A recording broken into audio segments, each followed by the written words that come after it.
Squares, have you contributed your points towards the Deathless Challenge yet? Do it! Just do it!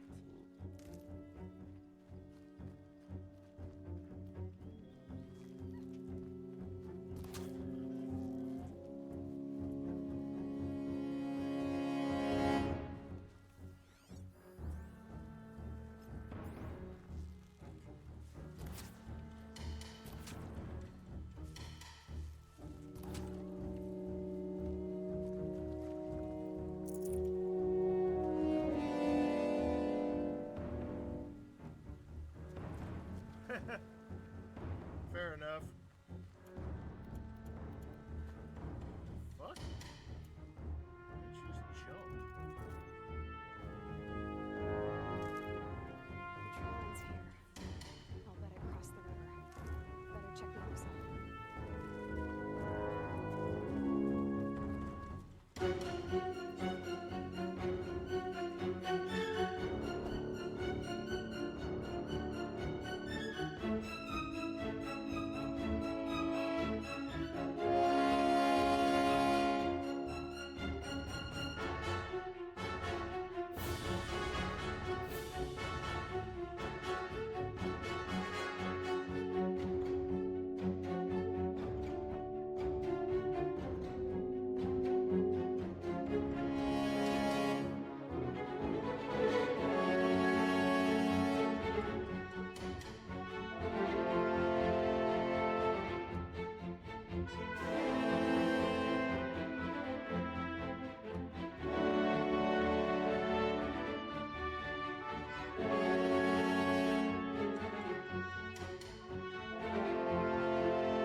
Care. Back in 3 minutes, don't despair.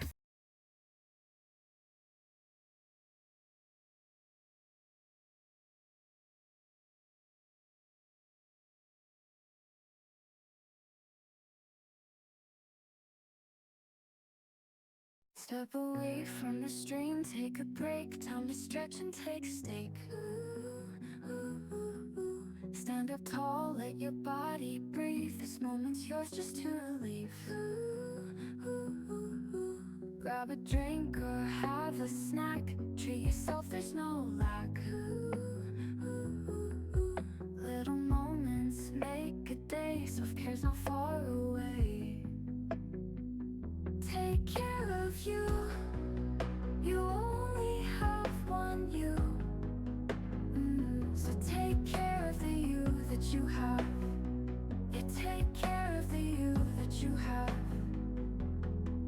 Step away from the glowing screen. Feel the world so crisp and clean. Take a breath, cherish the air. Every moment's time to spare.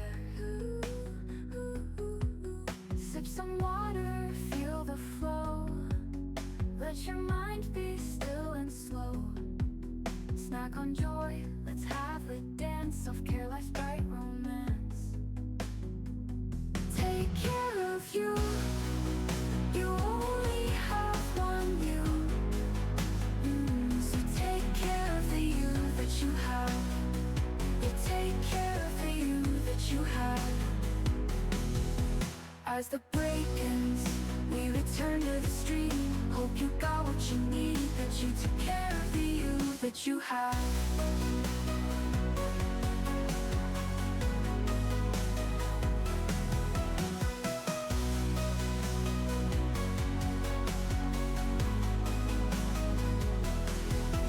As the break ends, we return to the stream. Hope you got what you need, that you took care of the you that you have. Take care of you. You only have one you. So take care of the you that you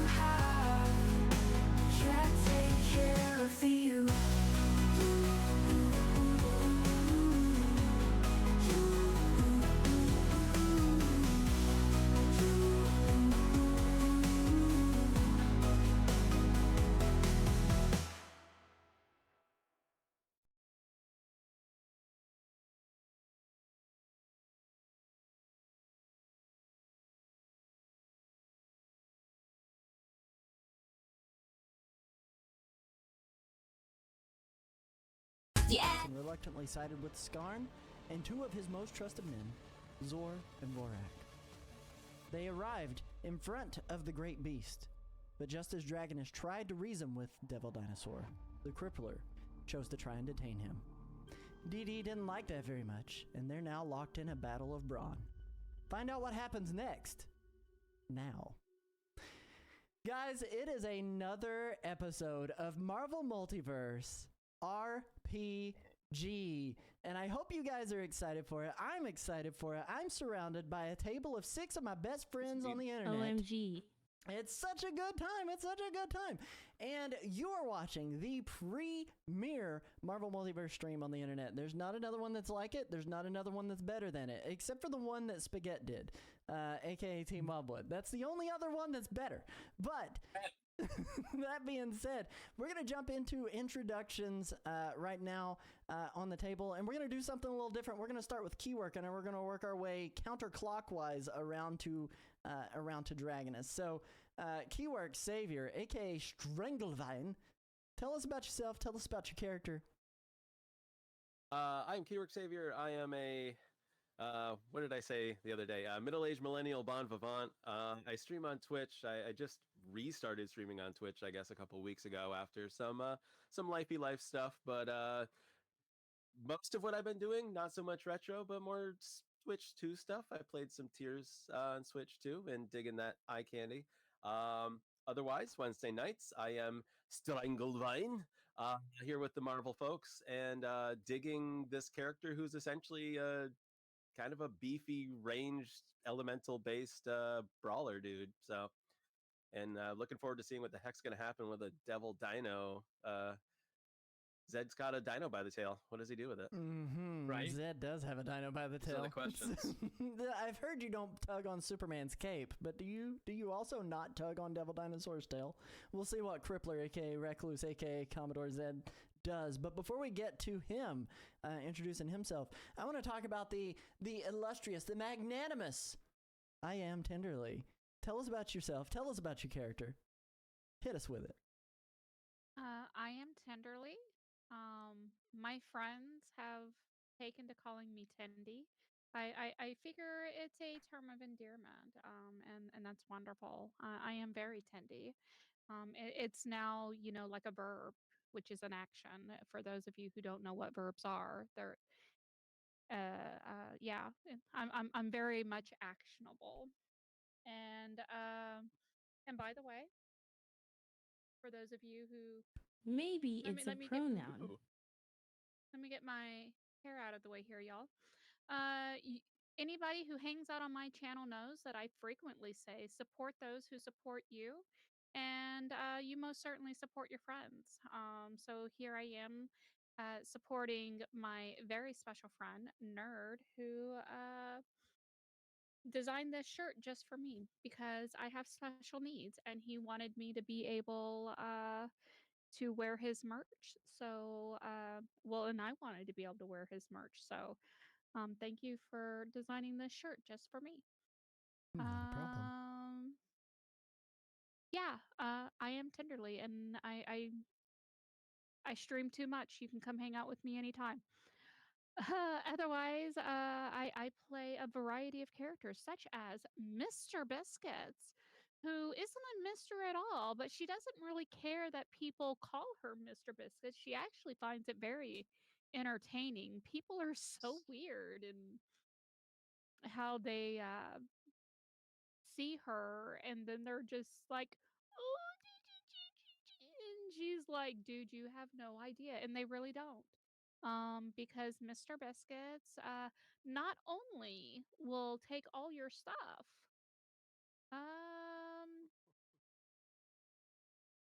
he's gonna look cute while doing it. Like absolutely adorable. You will have no idea. Will take all of your stuff, and if you're lucky, won't eat you too. Absolutely. Absolutely. The Mr. in the name Mr. Biscuits is just a power play in the corporate world, so no one mistakes you for just a woman. So you're just moving up that corporate ladder. That's right. It's actually Call Jamie me Foxx. Mr. it's Biscuits. actually Miss first name Mr. last name Biscuits. That's what it actually is. Going Mrs. Mr. Biscuits. Yeah, right. Going Well, no, the last name is Turbiscuits, so it's Miss Turbiscuits. That actually really tracks with this flirkin alien creature. That's probably your given name is Turbiscuits. Oh man, Commodore Zed, Crippler, Recluse, the man of many names. What are you doing? Who are you? What do you do normally? Hey, it's me. It's Commodore Z. I play a lot of games, mostly tabletop RPGs. I run them. I don't really play many video games anymore. But tonight I play the Crippler, aka the Recluse. He's never actually spoken his name to anyone, just like he's never heard anyone refer to Mr. Biscuits as Mr. Biscuits, and he hasn't referred to Mr. Biscuits because he hasn't been told the name. So it's interesting.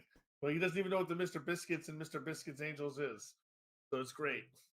So we're just working with that. But otherwise, everything is it's great. I'm having a great time. Third Wire. Back to you. Very cool. Thank you, Commodore Z. We're going to go up to Voltgeist, our hidden ghost in the wires up here, aka Nerded Art. Tell us about yourself. Tell us about your character. Hey, everybody. I am Nerded Art. I don't really stream myself, but I am the other half of Team Wildwood, so you'll catch me over on that channel, where I mostly play tabletops with my friends. I get to play Voltgeist on Wednesday nights. On Monday nights, I get to play Vampires with Zed. And starting soon, I'm going to be doing some Sailor Moon one-shot campaigns myself, which I'm very excited about. So tonight I am playing Voltgeist. She's the ghost in the wires. She's the man in the chair. She's here for all of your hacking and otherwise nefarious electronic needs. She's here to support the team, and she's working as basically an agent of S.H.I.E.L.D., although Nick Fury needs to start returning some phone calls. The man doesn't listen. He's operating on his own time scale. He doesn't. You're small beans compared to what he thinks he knows. Oh my gosh.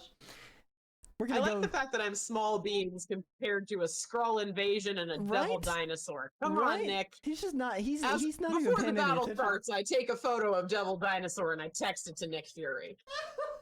It'll be too good. It'll be too good. The man will poop his pants. That'll actually get spoken in narration. The man is pooping his pants right now as he's reading this message on the other end. Oh, man. Eye patch pops up. Right? Revealing an actual fully functional eye. But Team Wildwood, tell us about your character. Tell us about Spaghetti. Yo. And tell us about you. Yo. Hey, I'm Team Wildwood. I'm the other half of... I'm Wildwood. I'm the other half of Team Wildwood. You got me mixed up there. Anywho, we play retro games mostly, except for it's been Switch 2 kind of game and party since launched here, and then lots of TTRPG stuff. Speaking of TTRPG stuff, your Kung Fu Carb is here again for another get at it. We're currently fighting us a dinosaur, and I'm Spaghetti, so it's crazy. But I was rolling with the punches. That's life. Maybe he has a wheat allergy, you know? I mean, you can only hope. It could happen. He needs gluten-free, and he just unfortunately can't get it here. That's so funny. Exactly. You know, when you say it like that, you really put it into perspective what this game actually has turned into. I didn't think about the fact that we have a flying spaghetti monster essentially attacking a dinosaur, and we're just having fun with it. Exactly. That's how you do. It's Marvel. Oh man, it's so good. We're gonna finally finish on Miss Sakura. Don't forget the underscore. Dragoness. Tell us about you. Tell us about your character. What you do. Who you playing. Hi, I'm Sakura. I stream games in moderate channels, and I'm all out of channels. I play Dragoness, who is a lady who's been turning into a dragon over the past 65 plus years, and still changing, more than 8 feet tall, wing and tailed mutate, who has worked with the X-Men for the past decades. That's freaking She's awesome. now with a new team, trying to figure her place in the superhuman communities. I really dig it. I really dig it. She plays a really great character. It's super fun. Do not sleep on Dragoness. Absolutely. But team, heroes, the people who are here gathered around the table, are we ready for a fun-filled evening of Marvel mayhem? Are you guys ready? I hope you're ready. Because we're going to be opening up with just a small primer for what we were doing right before we dive into combat, because we left off on an initiative check last week, We did. which is awesome. It's a good way to start a game. The shadows here are ancient. This part of the cave is a hollowed wound in the world, a cathedral of stone and bone. Stalactites hang like swords from the ceiling, and stalagmites rise like fangs from the floor. A massive shallow lake of black water steams in the center of the room, glowing with fish and fauna, producing a blue hue. The walls around you pulse gently. Dragoness stepped forward, her voice low and steady, echoing through the stillness like a soft fire in a frozen room. She told Devil Dinosaur that he wasn't alone in his pain. But from the far end of the cavern, the great beast stood, a mountain of muscle and metal. Steam exhaled from his flared nostrils. His eyes burned a golden red hue like dying suns tracking her every step. He didn't growl. He didn't roar. Instead, he spoke to her mind. His voice impossibly deep, reverberating as if it were spoken by the earth itself. You speak of pain, but you know nothing of the pain and suffering I've endured. He turned, his colossal tail sweeping a wave of wind and dust across the cavern. A rumble shook the ground as he began to retreat, but then, thud, snap, a blur. A possibly reckless move. The crippler lunged, grabbing a hold of the beast's tail. For a moment, the cave went silent. Then the air tore itself. Move. A recluse move, yes. Then the air tore itself open with a soundless snarl. Devil Dinosaur reared up. You dare. He lifted his foot with intent to shatter the floor beneath him. Heroes, we rolled for initiative as we ended the game last week. The order will go as follows. Crippler in the bonus round, followed by Crippler, who is currently outside of his vehicle, followed by Mr. Biscuits, who is in her vehicle, followed by Stranglevine, who is in his vehicle, followed by Voltgeist, who is in Spaghetti's vehicle in a backpack, followed by Devil Dinosaur, who coincidentally is not in a vehicle, followed by Dragoness, who is out of a vehicle, then by Spaghetti, who is in a vehicle, and then the Skrulls, who are out of their vehicles. Not in any small part due to choices that Crippler Recluse chose to do by ramming their motorcycles with his car. Happy cat. It is a cat party up in here. It's a cat party up in here. But that will be the initiative order. That is where we're going. And you guys know where we're at. Crippler, you get to take the first action, my friend. In the bonus round, Crippler's going to bend his knees while he's holding the tail with two legs, and he's going to begin using torque on his hips to start turning and twist. So he swings with all his might, Devil Dinosaur at the Skrulls. He's using this animal as a weapon, and for some reason still attacking the Skrulls who are there to assist.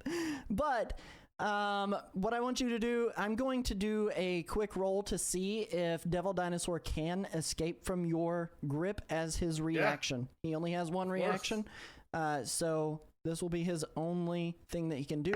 This is a melee check versus melee check. Yep, go for it.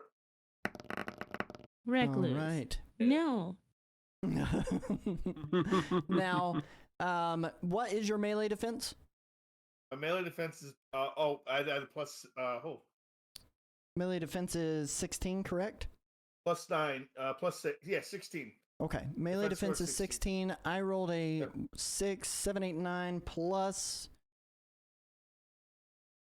10, 11, 12, 13, 14, 15, 16. Exactly a 16. Does tie go to me? So, well, you don't have to check against it. I have to check against your melee defense. So good as to you go to get ready to swing him, he pulls his tail, and you can kind of feel the metal sheets that are in your hands kind of retract in on themselves. And then as he removes it from your grasp, he re-extends it out behind him. Tricks. Damn dino tricks.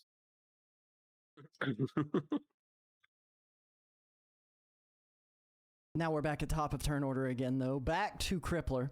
What do you want to do? Get back in the car.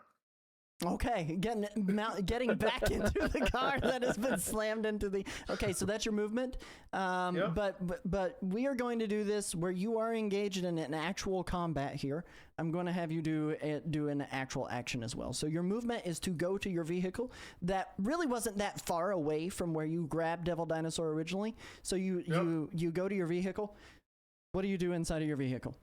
Start it and drive. All right, so you're going to use your second action as another movement. Yeah, put it into gear, and I'm going to make Devil Dinosaur chase me deeper into the Savage Lands, away from the Skrulls. All right, so just a reminder, the way that vehicles work, in terms of your drive speed, your movement is going to be 3 times whatever your run speed is. Hang on a second. Let me make sure that I've got that correct before I say that, because I did put the rules in issue 5 for what we do here. Thought we were all getting out of our vehicles. Now I don't know what we're doing. Yeah, right. All right. Speedrun 1. I wasn't expecting its tail to just, shrink. Cold in here. Exactly. Yeah. I didn't know it was that cold. Oh my goodness. All cars have a health pool of 100. They will all have speed run 1. All their sizes are considered big. Its speed is based on your run speed multiplied by your rank. So it's your run speed multiplied by your rank. So 5 times 3. So you will be 15. able to get 15 spaces away in that vehicle. Exactly. That thing can move 50 spaces a turn, so it doesn't matter anyway. Oh, goodness. All right. We're going to go to Mr. Biscuits, who is in a vehicle already. What do you want to do, Mr. Biscuits? How far away is Mr. Biscuits from all of this? I would argue that you are within reach to put it into consideration here. Devil Dinosaur takes up quite a lot of space in this room. So you would be within reach to be able to do anything that you would really like to attempt to do here.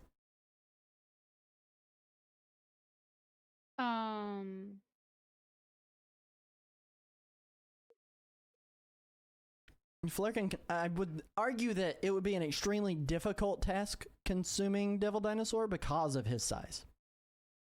But you can try to make that roll if that is something you were wanting to do, but it doesn't end combat.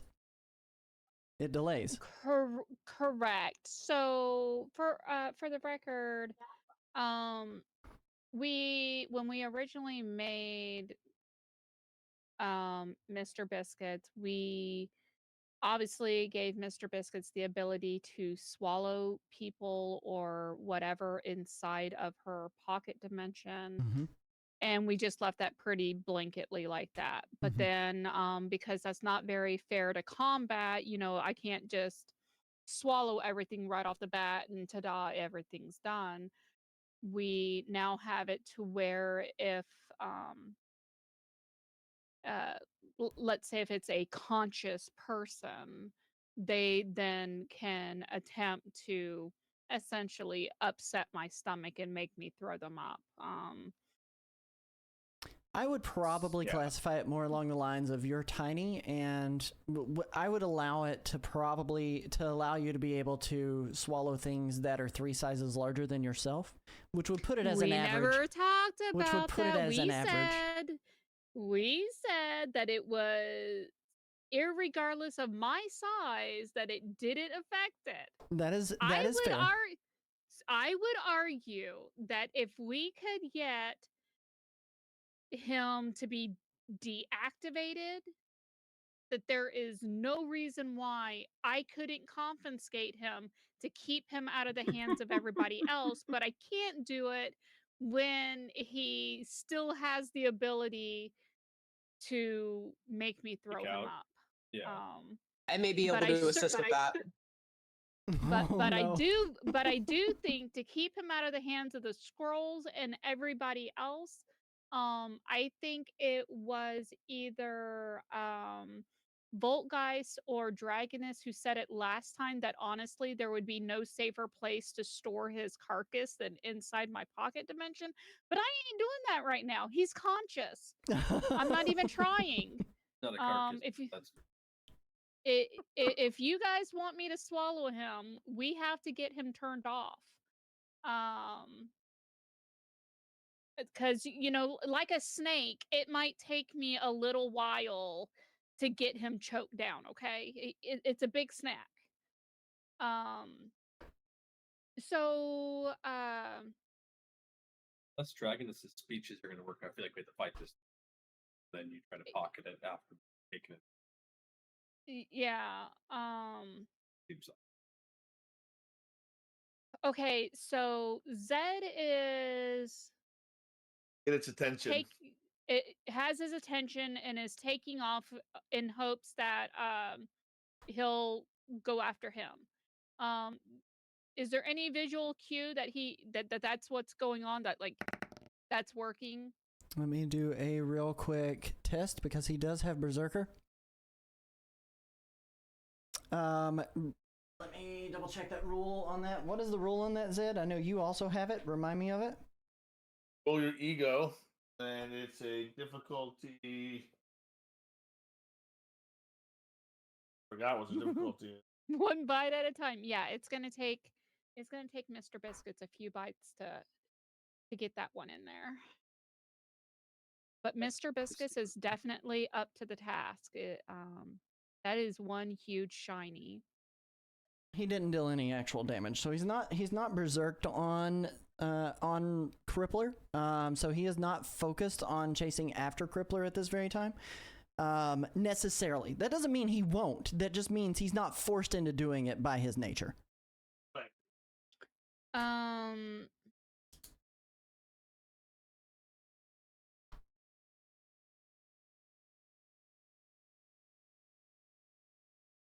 Is there anything that would stop me from using my tentacles to wrap around his ankles to try to trip him? Oh, we're doing the AT-AT kind of situation right now. Let's do it. Let's And go by ahead. my You can try it. and by my tentacles, I mean my car's tentacles. So you're wanting to, you're essentially wanting to try to grab one of his ankles, in this instance, correct? Yeah, you know, and maybe like yank on it so that you know he trips. Can I make him fall down? Maybe have a big go boom. Let's go for the grab first. It is a melee check. His melee defense is 17. Fine. Okay, so where's my mouse? There we go. Walker Okay. die. Marvel die. That's all you're then. All you need, Marvel die. Oh, and everything else not to get a fantastic failure. 8, 9 Ouch. plus 5. What was I doing? And I'm doing a melee, right? So my non-combat checks, or no, this would be a combat check, wouldn't it? Yeah, this would be a combat Yes. check. Okay, so it's just a 5. Okay, Yeah. so 8, 9, 5, 14 is what you ended up rolling. He's a little difficult to trap. Can I help? Yeah, you can attempt to help, absolutely. And you can use a reaction to help. Okay. I help you.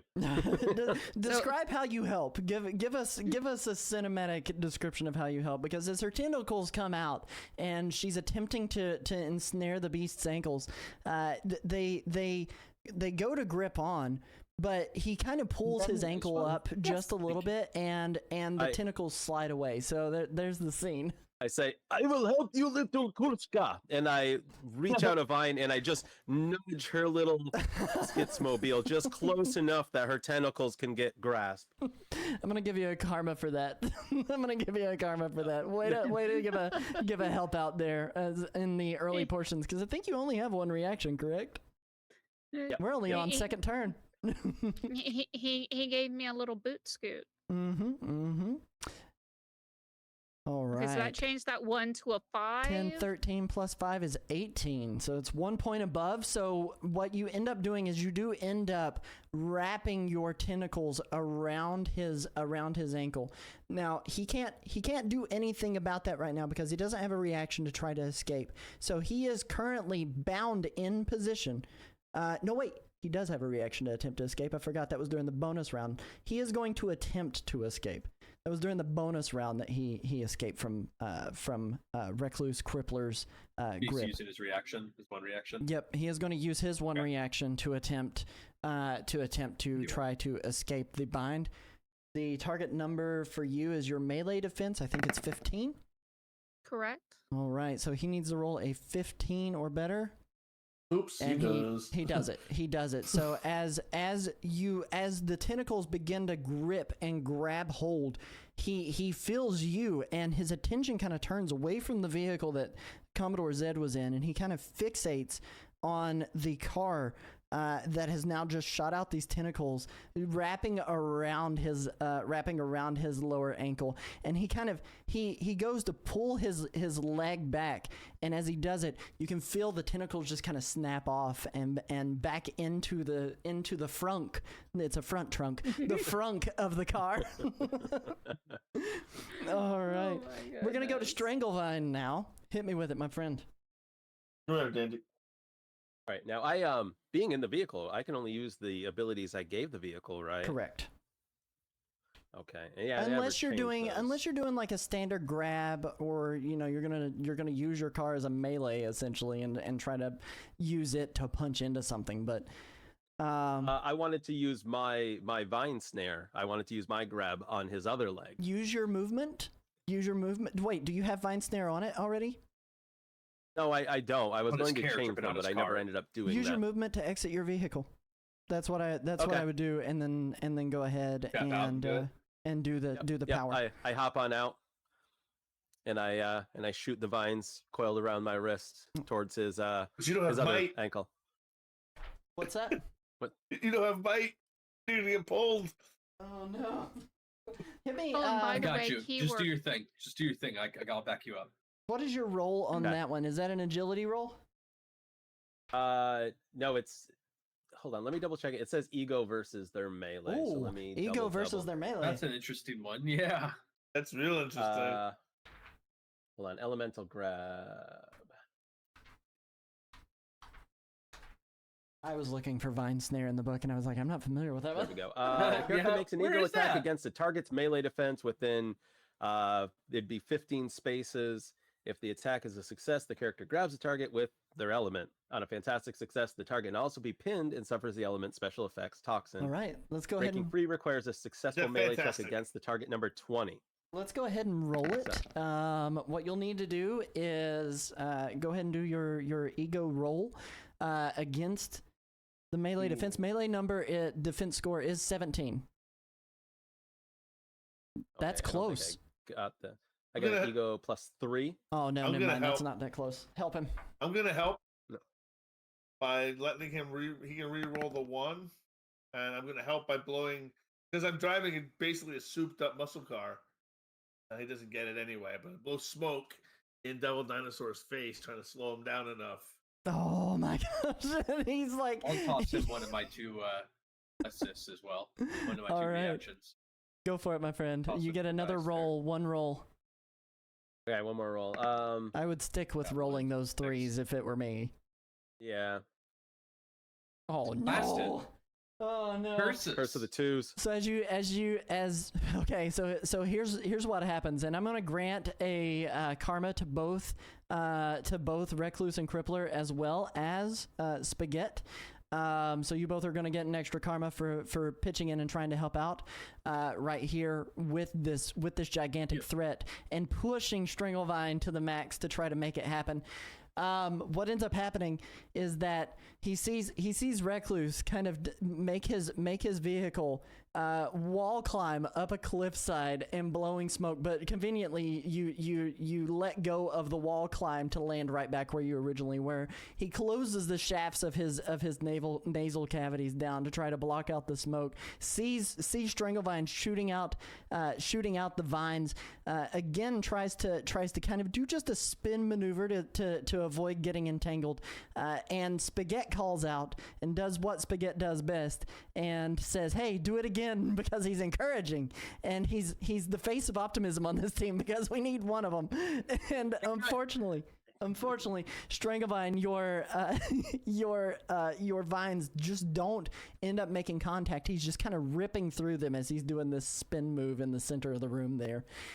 And we go to Voltgeist, who is up next.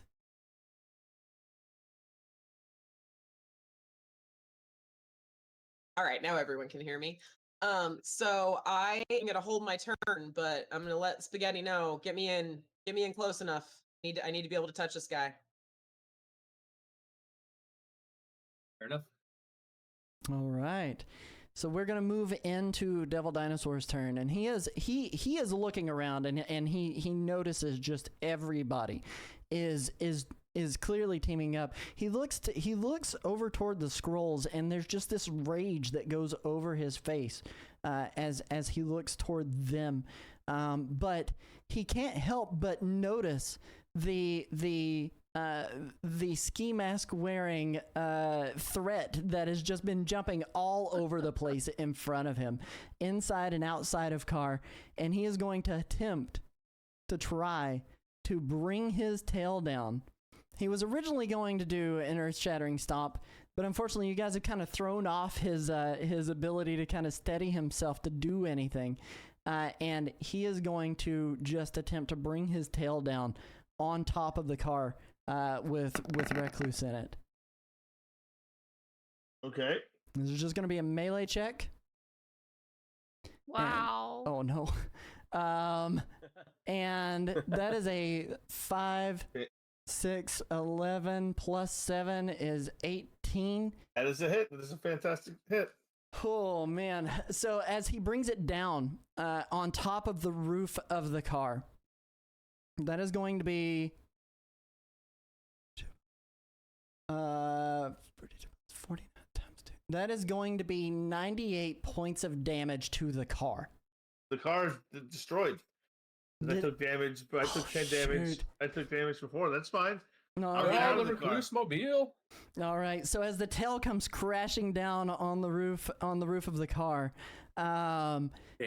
you dive out the side, not getting too much further away from the car, not getting any spaces really necessarily away from the car, but your own body out of harm's way as the tail crashes down, metal screeching against metal, and he lifts it back up, and all you can see is just the car is obliterated, and it kind of folded up like a book in some ways, and it's coated in red from paint that scraped off of the tail of Devil Dinosaur onto the black exterior of the amazing American style muscle car that you drove in.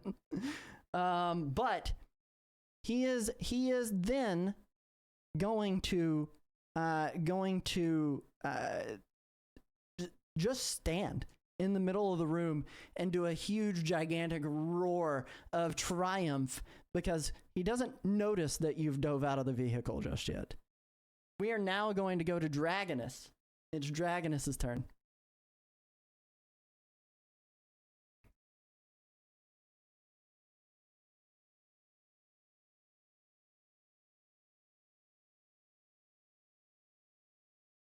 I fly up to face him once more. All right, what are you doing, Dragoness?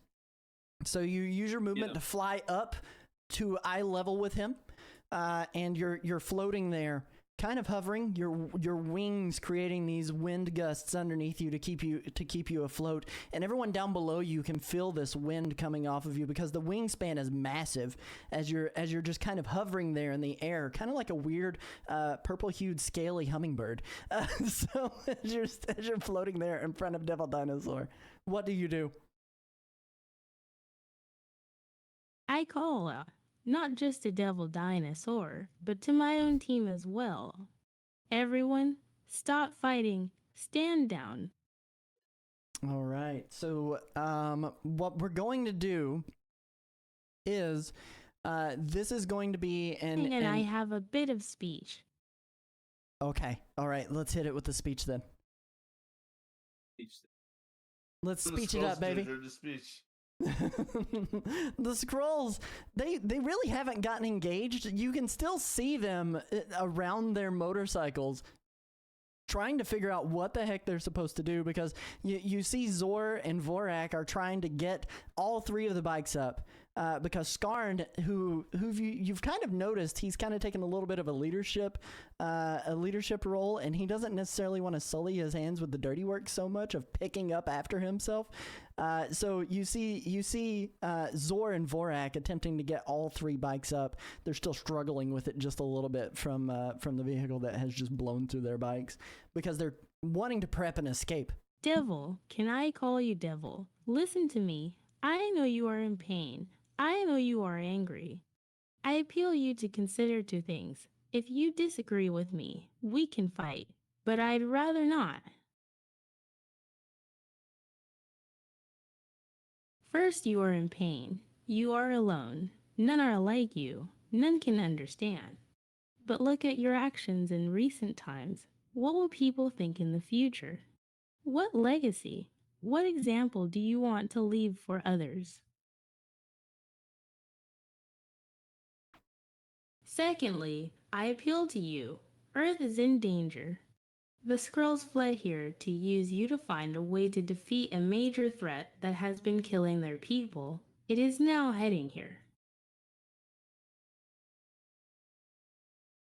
Please help us, not fight us, and save the Earth.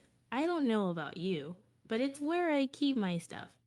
If neither of these touch you, I am here, vulnerable and small, but not afraid, because I know your heart.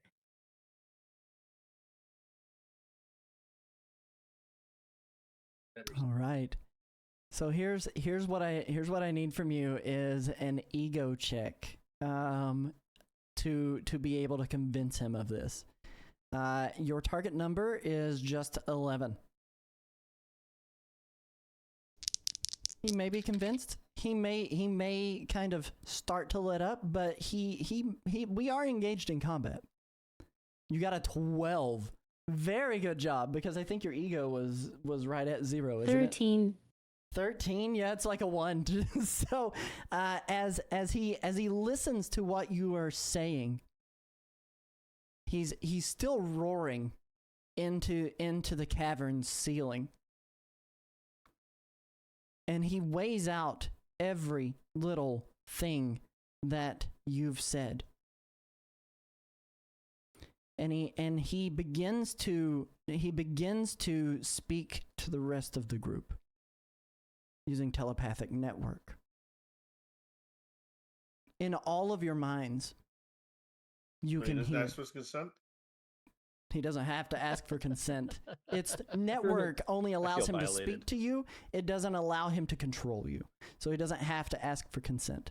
You can choose whether or not to answer or even engage with it. But he speaks to all of your minds, and he says, I am the first of the final kind. Shield sought to sedate me. Skrull scientists sought to replicate me, but the ants, which they were nibbling at a god. Then came the others. The zealots. They freed me, thinking I would burn this world to ash and them along with it. I gave them nothing. They gave me chaos, and from it, I took what I needed. Then he stands at his full height. It's thunderous and majestic. You can see his body just glowing from the heat that is held within. And they pulse beneath the scale and the sinew and the metal shielding. He's truly a reactor of living evolutions. And he says, I know not what danger you speak of, but I'm not Help afraid. me, Devil Dinosaur. You're my only hope. He turns and he looks at Crippler Recluse, who grabbed a hold of him as he was attempting to flee. And he says, what of you, little ant? Why detain me? Daniel, I'm trying to get you away from them. Points at the scrolls. I don't trust them. He turns and he looks at the scrolls. And he recognizes Skarn immediately. And you can see his lights in his eyes engage in a bright red hue. And he says, I am not afraid of them. They can attempt to detain me again. They caught me at my weakest. I gave myself over.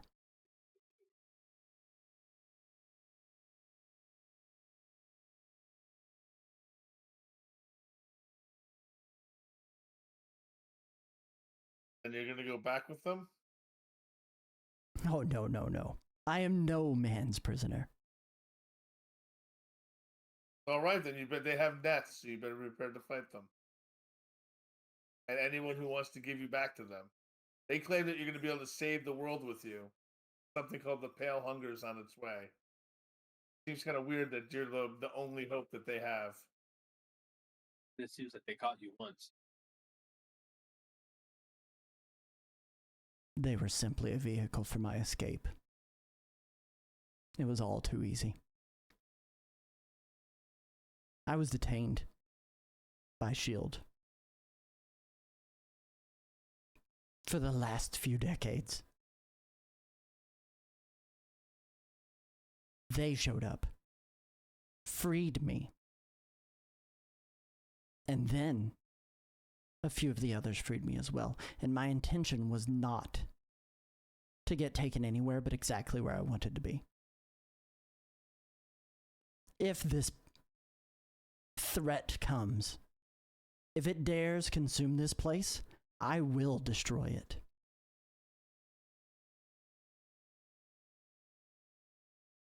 Skarn, who's kind of standing nearby, he turns and he looks and he says, you let us capture you? You let us run our tests? What little time we had? But you used us? For clarity? For progress? And he spits at the ground in disgust in front of the dinosaur. We only wanted to save what little of us are left. And he turns away. And as he begins to walk into the darkness, those of you who are looking his way notice that his body shudders as he's trying to hold back tears.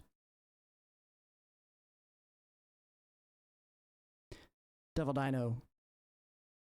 Sometimes all you have to do is ask, Skarn. He shakes his head and continues walking into the darkness. Zor speaks up. It's the first words that he's spoken, but they're uttered in near silence. Those of you with heightened senses definitely hear him. The cultists believe he was the Sunscale reborn. And then Vorak speaks up even louder for him to address the room. The Separatists saw a figure of extinction and rebirth. They saw a prophecy. He saw opportunity.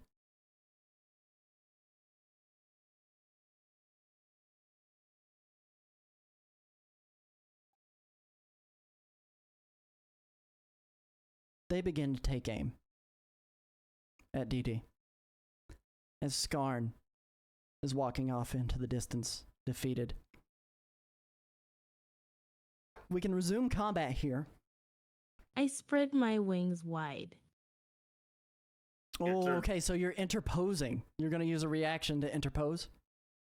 I was going to say, I was going to react if they actually fired. They haven't, their turn is at the very end, so they cannot fire just yet, but you notice that they've raised their guns. So we go, when it comes time for that, Dragoness, we'll let you interpose if necessary. Spaghetti, it is your turn now. Yeah. Okay, so this Devil Dinosaur, what is he currently? We've had 2 people try to trip him, and he just got hit with that speech. Does it seem like he's still in fight mode, or does it feel like speech is? You're unsure. It depends on how the rest of this goes, but the scrolls are taking aim at him, and he clearly knows that. I'm gonna take a note of my tentacle and vined hombres and realize that tripping this dude up or holding this guy up, so we can at least try to talk with him or stop him. One of the two. So I'm gonna go for the same. I'm gonna step out of the vehicle and I'm gonna grab the backpack and go for spaghettiing up extended reach style his legs, but with the backpack in my hand, so the backpack will touch him at some point. If I make a success here, I'll actually grab it. We're gonna grab him. So you need to do a melee check. And this is going to be a target number of 17 for Dragoness, due to that very impassioned speech and kind of slowing down Devil Dinosaur and getting more of an answer of why he's here. I'm going to grant you a point of karma as well. That is 18. That is a successful grab. That is a successful grab. Nice. So as your noodles, describe for me what it's like as you reach out to grab him. Actually, I'm gonna reach over my back and I'm gonna grab the backpack, and then I'm just gonna fire out to just whip around his leg style, but hopefully have a way where it binds up real quick and kind of wraps up with the backpack stuck against his leg that has Poltergeist inside of it. I dig it. I dig it. I'm tethered to his leg right now with the backpack fully up against his flesh. Very cool. And I know as his turn ends, I will take my turn. Yeah, there we go. All right. So, I'm gonna do something a little different here. Instead of using disrupt nerves, I'm gonna use disrupt electronics. Okay. I mean, he's mostly mecha, right? Yeah. So he should be stunned for a turn. Let's see what that roll is real quick.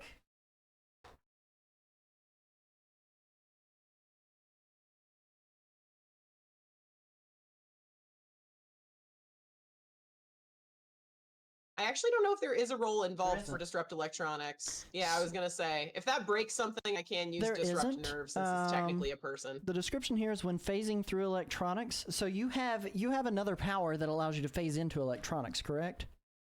That is the power that allows me to phase into electronics. Phase self. Yes. Okay. So yeah, I can move through anything with phase self, but specifically. Okay. And there's no roll for phase self, correct? I don't think so. There's no cost. Top off my water real quick. Phase self. Character and their clothing becomes intangible and can move through anything as if it wasn't there. Nothing can physically affect them, nor can they affect anything else that is not phasing along with them. That is a concentration power. It is a standard action.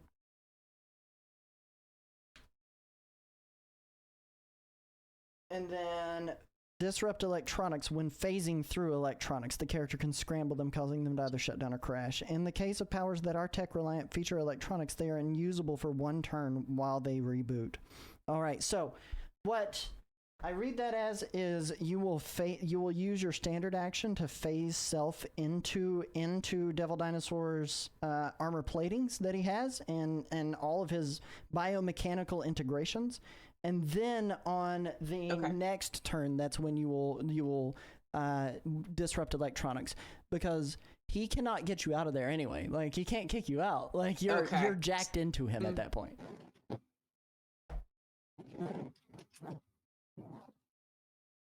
Okay. So first standard action Nope, is face okay. self into him. Oh my gosh. So we see the facade of you, whatever there is of Voltgeist, splitting out of the backpack that was pressed up against the skin of Devil Dinosaur. And you climb inside of him. Your body, your visage going into the circuitry, and you see a blue tinged glow begin to come out from underneath the armored plating that is all over Devil Dinosaur's body. And that's where that portion of it ends. And now the scrolls will begin to shoot. As they have started to shoot, you noticed that they turned their guns off from being nets to actually being damage-dealing weaponry. And they begin to take aim and shoot at Devil Dinosaur. Interposing. All right, interposing.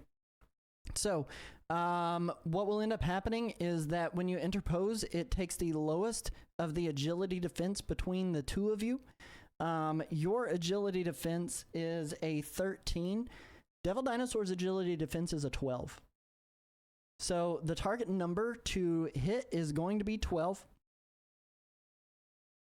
They both fire. Vorak and Zor fire. And they end up hitting. They only do. I'm going to use elemental protection right in front of them as a reaction. Okay.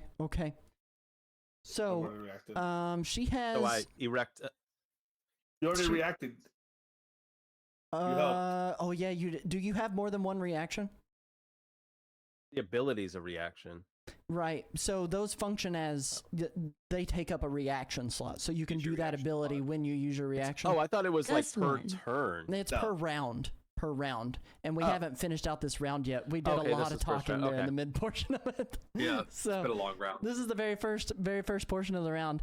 But they only end up doing, because Dragoness, you have a damage reduction of 2. Is that correct?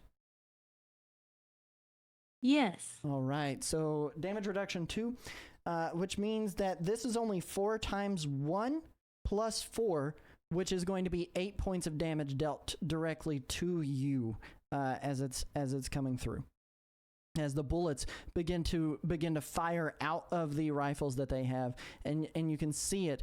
They arc purple, and then as they're shooting out of the guns, they're streaking across the sky in green, and pating pating pating right into your body that you've used in your wingspan to kind of cover Devil Dinosaur's head into your wingspan. Doing not a whole lot of damage, still yet kind of bouncing off the armor plating that is your entire body anyway. We are now back at top of turn order with Crippler. Having seen the lethal force that the scrolls are using, confirming my suspicions that these are scumbags the entire time, I'm going to leap toward them using jump 2, and on my way down, I am going to punch the ground with a Venom Bash.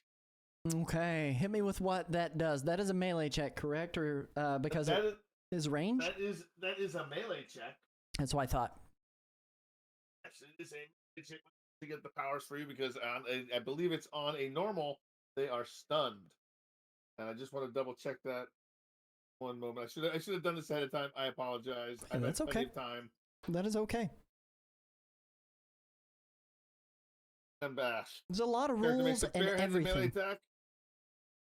Oh, it does health damage. On a fantastic, it does. So on a fantastic, they are stunned. It does half health damage. If the target takes at least 1 health point of damage, they are also stunned. Okay. Okay. So it does stun regardless. Yes. Okay. Let's go ahead and do that melee check there. I guarantee it hits. Target number was 12. 16. On the scrolls. All right, so 16. So you're going to take that 6 and multiply it by... 6 times 6 is 36, plus 6 is 43, 42. They take half, so 21 damage, and they're both stunned. All right. Okay. As electricity arcs out of the fist as it hits the ground, stunning both. You can see the electricity pulse across the ground. The arcs going up their bodies. They end up dropping their guns in the process while they're being electrified. It's almost the level of electricity that went through their bodies is almost cartoony, because you saw their skeletons on the outside of their skin for a moment there. It's like a flash and then white skeletons. All right, Mr. Biscuits, what would you like to do? It seems like things have gotten kind of messy. We're kind of fighting everybody now.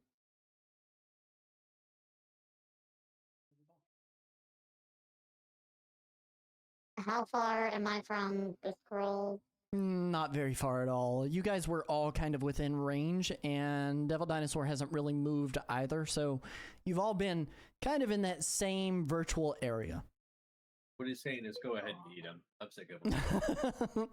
You gonna eat one? He's stunned. He can't do anything about it. He's stuck in there. Nom nom nom. Digest. It's not actually a pocket dimension in there. It's her stomach acid just to Yeah, this time I'm saying Yeah. You know, instead of hitting them in the pocket dimension with all of my stuff, let's just deposit them into the tummy, you know, and this will be like my meal for like the year. No,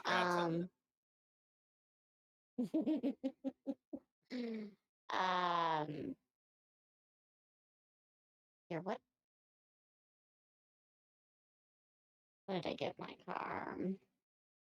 Coil and Crush, Sucker Punch, and Dimensional Travel. Yeah, the Flurkin Constitution for that is what the dimensional travel is. Right. That my trunk. Your I don't want frunk. them in my The front trunk. You know. With frunk. Enter one.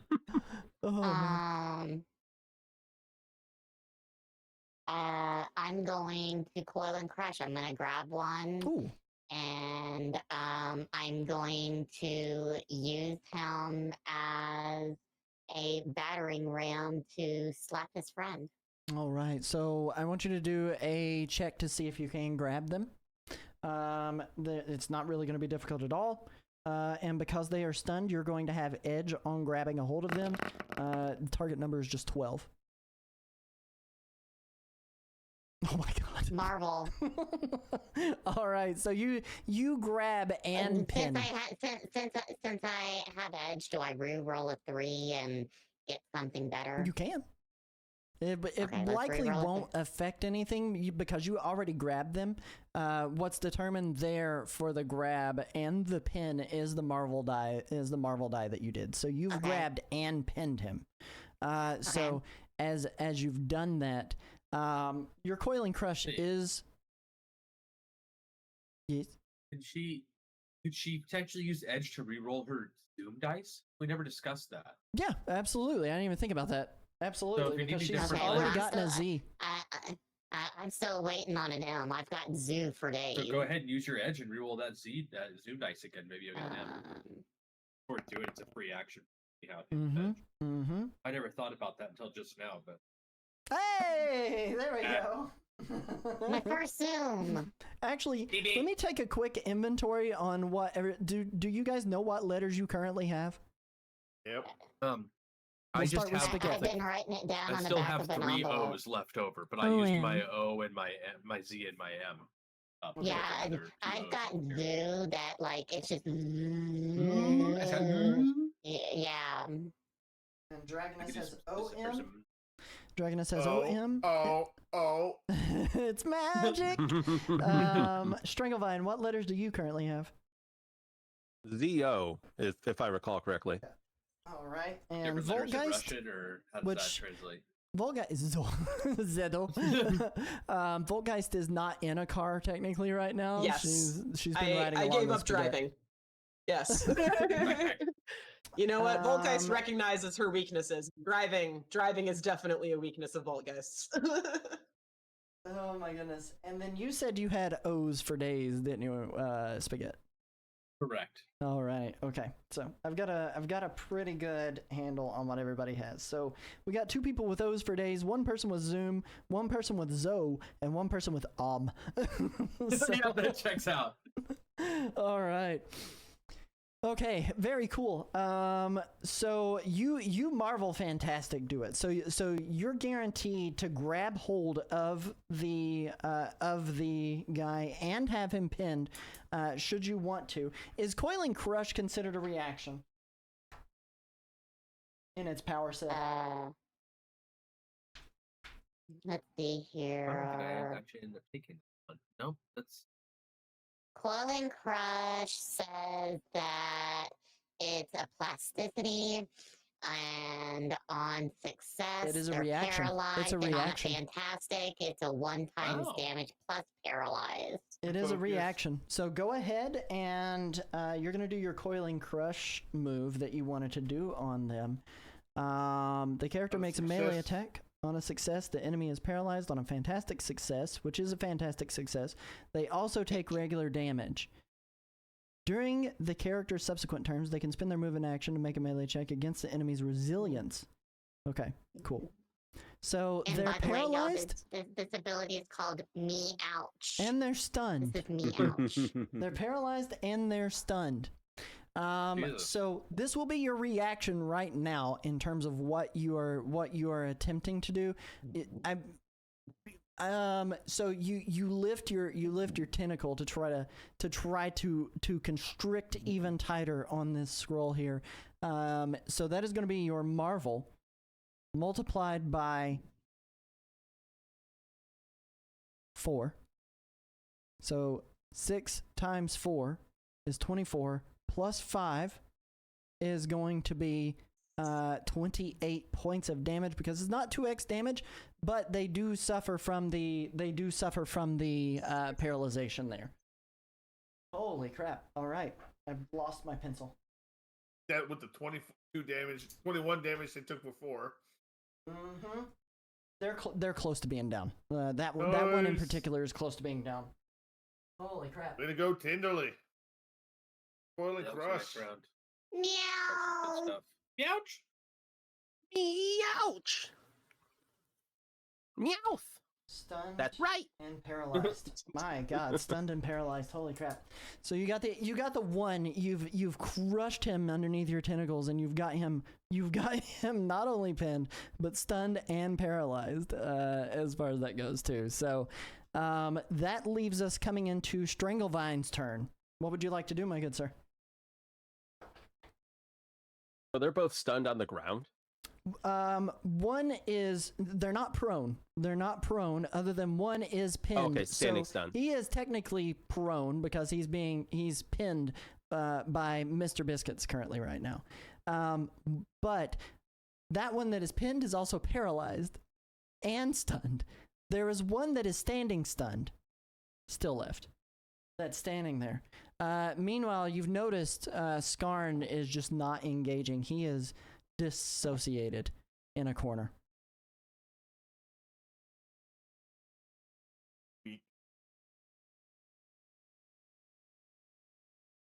Kind of don't want to even bother with them because they're kind of taken care of. I just kind of want to deal with Skarn. Oh my God, okay. I mean, like... You're not wrong. I don't mean take care of. I don't mean set him on fire, right? That's what take care of means, but that's not what I'm saying. Oh man, what do you want to do? Sprinkle him with some vines. They're just very on I brand. mean, that is what my name is. So it's just I'm actually just gonna walk up to him with purpose, and as I do, I'm just gonna let vines just kind of precede me along the ground and vine grab him as I walk up to him. This is what you wanted. This is what you get. What are you doing here? Why are you still here? Reaction, I yell out, keep a hostage. Good God. God. I am not like you. Oh man, so Skarn as what I want you to do is I do want you to make a melee check. He's not even going to attempt to fight this. He's disassociating. The total on that is going to be a 12 for the defense, the target number on that one, and you got it immediately with no issues. You don't even need to like count any bonus points. So you do entangle him. And as you're pulling him towards you, and you're yelling into his face, "What are you doing here?" He is just all you see is just dead-struck fear in his face, dead-struck fear in his face, and he just looks at you and he says, "There's nowhere left to go anyway." So you bring problem here. Tell your men to stand down, or they will die. We're all gonna die. You are so helpful. I slap him across the face, just no damage, it's just insulting slap. Oh man. All right, now we go to Voltgeist, who is now phased inside of Devil Dinosaur. So I'm gonna talk to Devil Dinosaur from literally inside his body. Okay. You got some fancy electronics here, big boy, and I really don't want to mess with them. So here's the deal. Let's all talk about this like reasonable people. Obviously, we don't want to let the Skrulls take you. We don't trust them. Also don't kind of trust you, but we've just met. So how about we agree to this? You seem like you're nice and cozy down here. You help us get back to the service. We leave you alone. And when we need your help, when this whole crazy outer space nonsense comes our way, you come help. You think we can stay out of each other's way until then? Give me an ego check.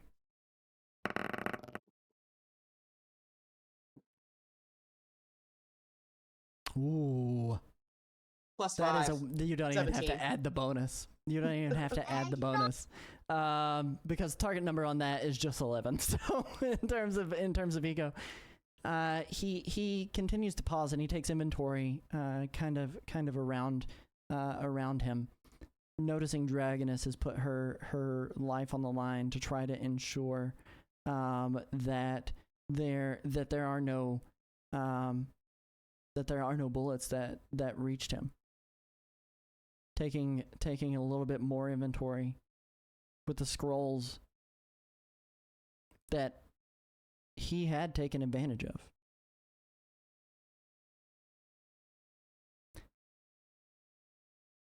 And he listens to the voice that is inside his mind.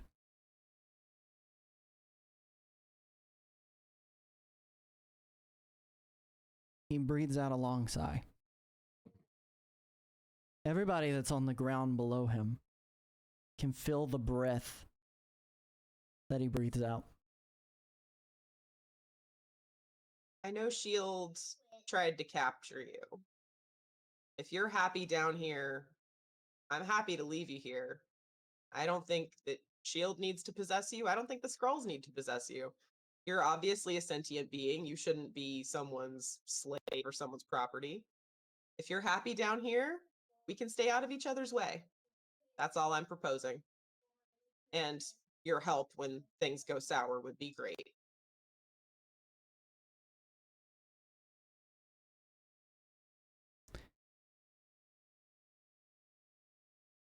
He begins to speak.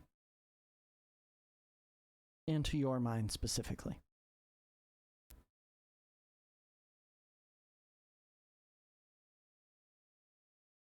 I just want to be free. But I can assure you, if this pale hunger comes, if it dares consume this place, I will destroy it. Well, I'm going to need you to step in a little before the consumption part is the key point.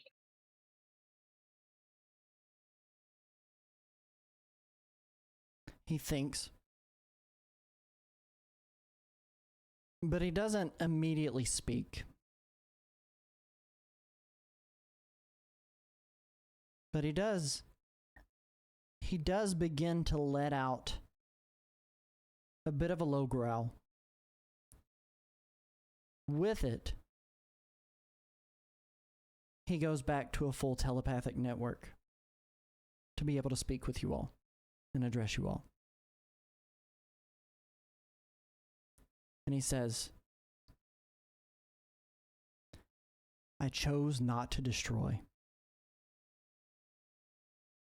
this entire place.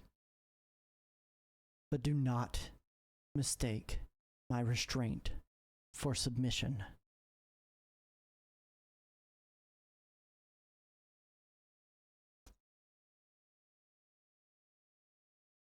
Mr. Man, do you not want to live here?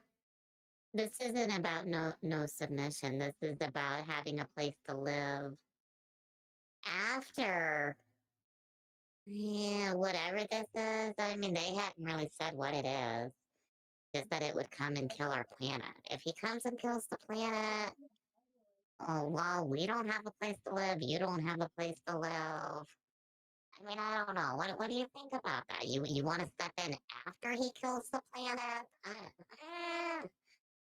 That doesn't sound like a very good idea. We want an ally, not to have any submission.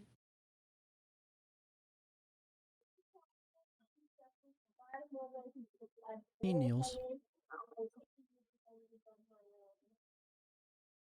The rumble of rage inside him begins to fade. His breath heavy. His eyes alight with intelligence too old for flesh. Stone fractures beneath his weight, and smoke coils from his cybernetic ports. If you guys look a little closer around him,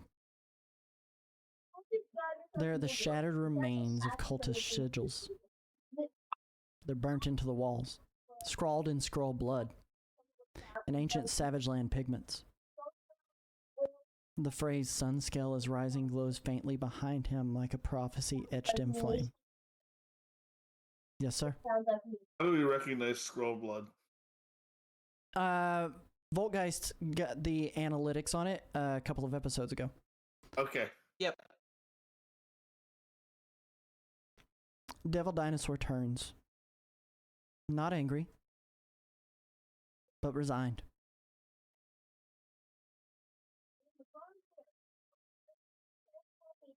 As he's sitting there, in front of you,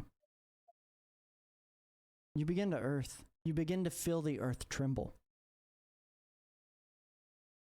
But it's not from Devil Dinosaur.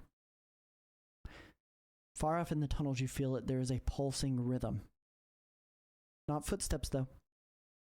A signal. Possibly a warning. Voltgeist, you get a ping on your comms unit. The first sign that anyone else is out there listening to you at all. Freaking finally. It is footage. And it's crackling. And there's chaos. And smoke. And fire.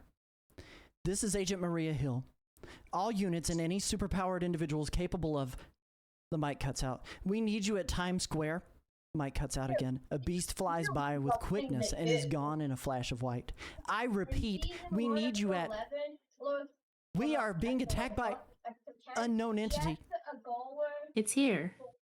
It crackles. We got a problem, guys. And gives way to white noise. One last audio plays. A scream. They're eating! Maria's voice trails away, and then a black screen with the message, "In transmission." And with that being said, we are going to take our first break of the evening. Thank you guys so freaking much for joining us. Don't anybody go nowheres. We are going to see where the rest of this session goes right after the next 7 to 10 minutes. So go get yourself a stretch break. Go get yourself a new drink. Love your faces. Don't go anywhere. Rhymes up.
Hi back.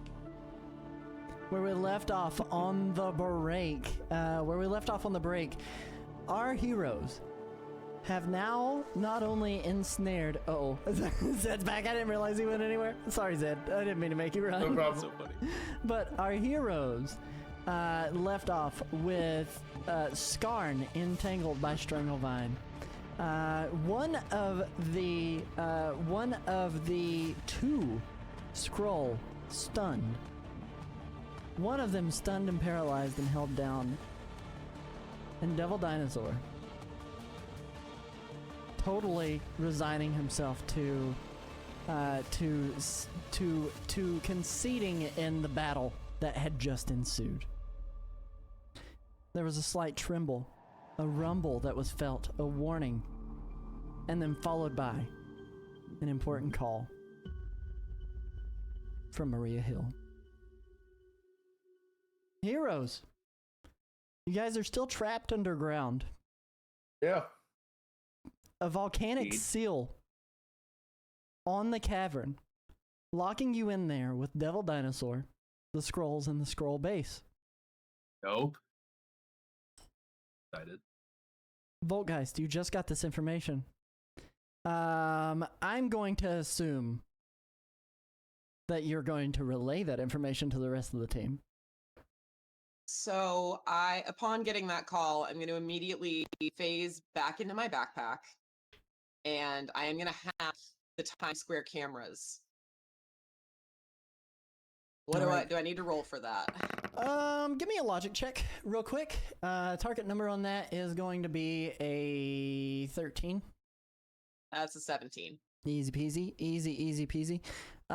So as you hack into those, it's mostly static. It's mostly static is what you're seeing, but through the static, there are flashing images of just multiple flying white creatures that are screeching through the air, swarming the entire area in Times Square. Out there, you see not only the flying white creatures, but you also see Sam Wilson on one monitor. On another monitor, you spot Carol Danvers, aka Captain Marvel. On another monitor, you spot the Hulk, Steve Rogers, Iron Man. In the distance, on one monitor, at the Great Tree, in the center of Central Park, you see a gate open from Araco, and out are stepping X-Men. The skies are blotted out in darkness. The streetlights are pretty much the only thing that is allowing you to be able to see, and even that is dim in this swarm that has overtaken New York. I am going to use the built-in projector on my backpack to show the team the images that I'm seeing. And I'm going to address Skarn directly. Is this what you were talking about? Is this a pale hunger? He is almost in a near catatonic state at this point. Seems we I don't grab have long the to sides wait. of his It's face here. and I point them at the Now. projection. And Is this it? when he looks at them, his eyes go wide, big as saucers, and he nods his head. Why did you need Devil Dinosaur? To defeat them.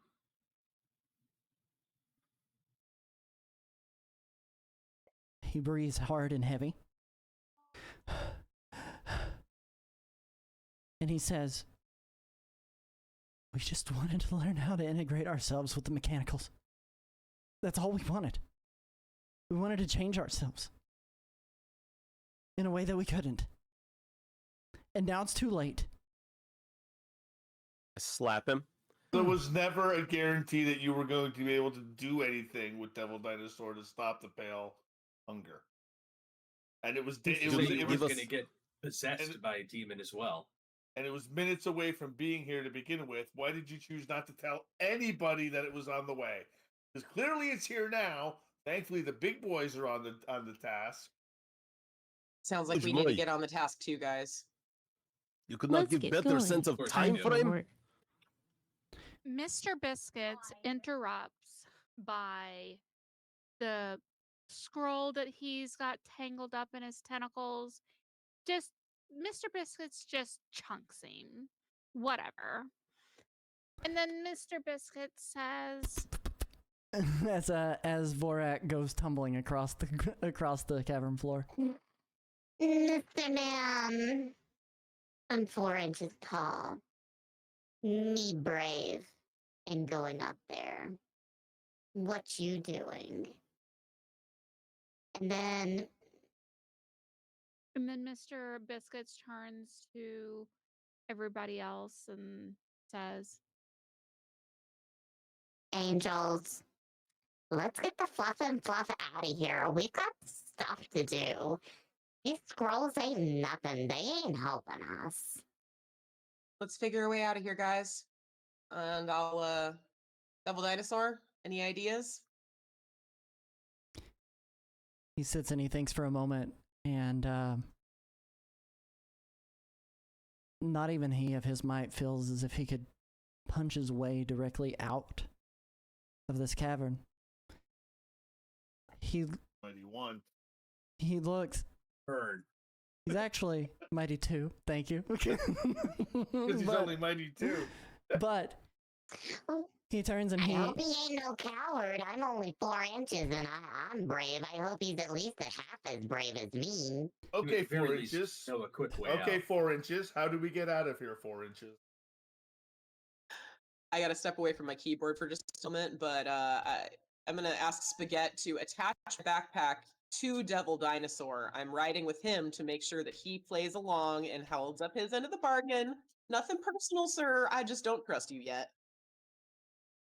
I'll move the backpack onto his back from his arm.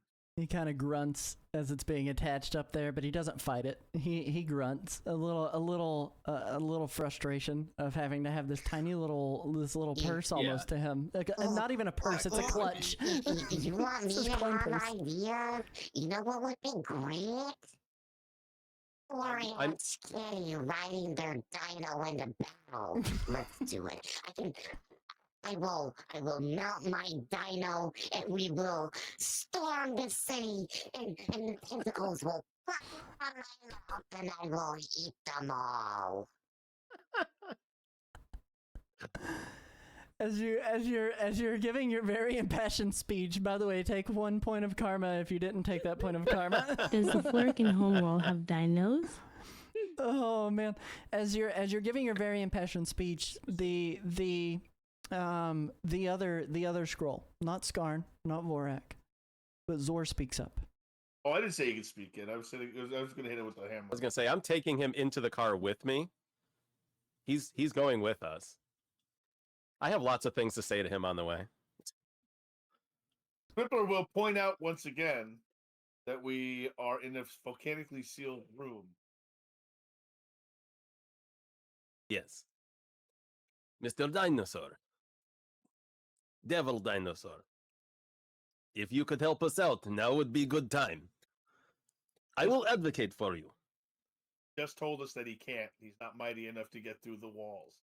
I think There's maybe only he one knows way the in and one way out. Perhaps we act as team. As you say that, Stringleline, Zor does speak. He says, yes, the exit is sealed solid.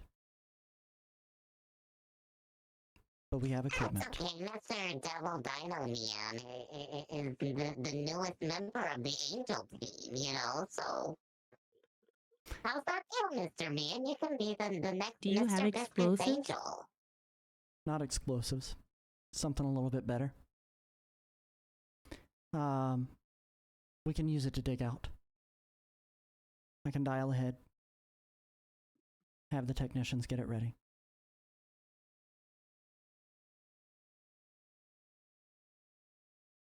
The jump pack in my vehicle then. Looked at their recluse and waited for them to stick a thumb out.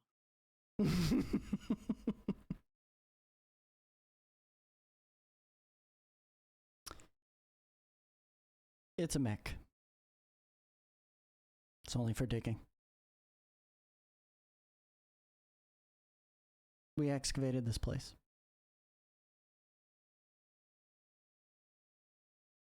But surely it can dig through that. I've seen those in those Japanese cartoons.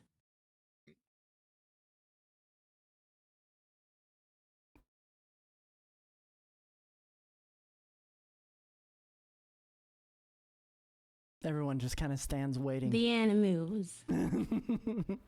Everyone just kind of stands waiting. All right, let's. I'm back in my vehicle.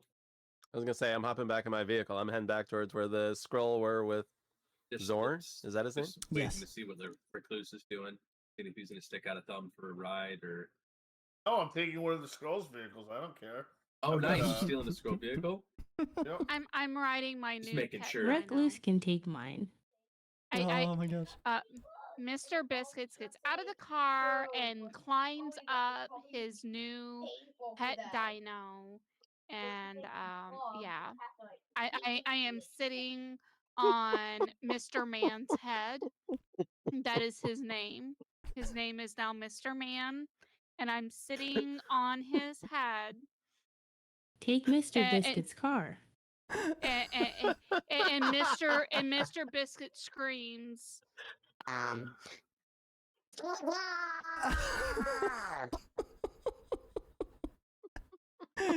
Crippler Recluse, you seem as if you have some reservations on this. What are you thinking? Crippler doesn't know exactly what's going on right now. We've gone into some kind of weird, silly Twilight Zone that even the Crippler is not able to kind of come back from. He gets into the scroll vehicle and just drives. You put your arms in, the scroll vehicle comes to life. It's a near reproduction of what you had before Devil Dinosaur had crashed his tail down over it.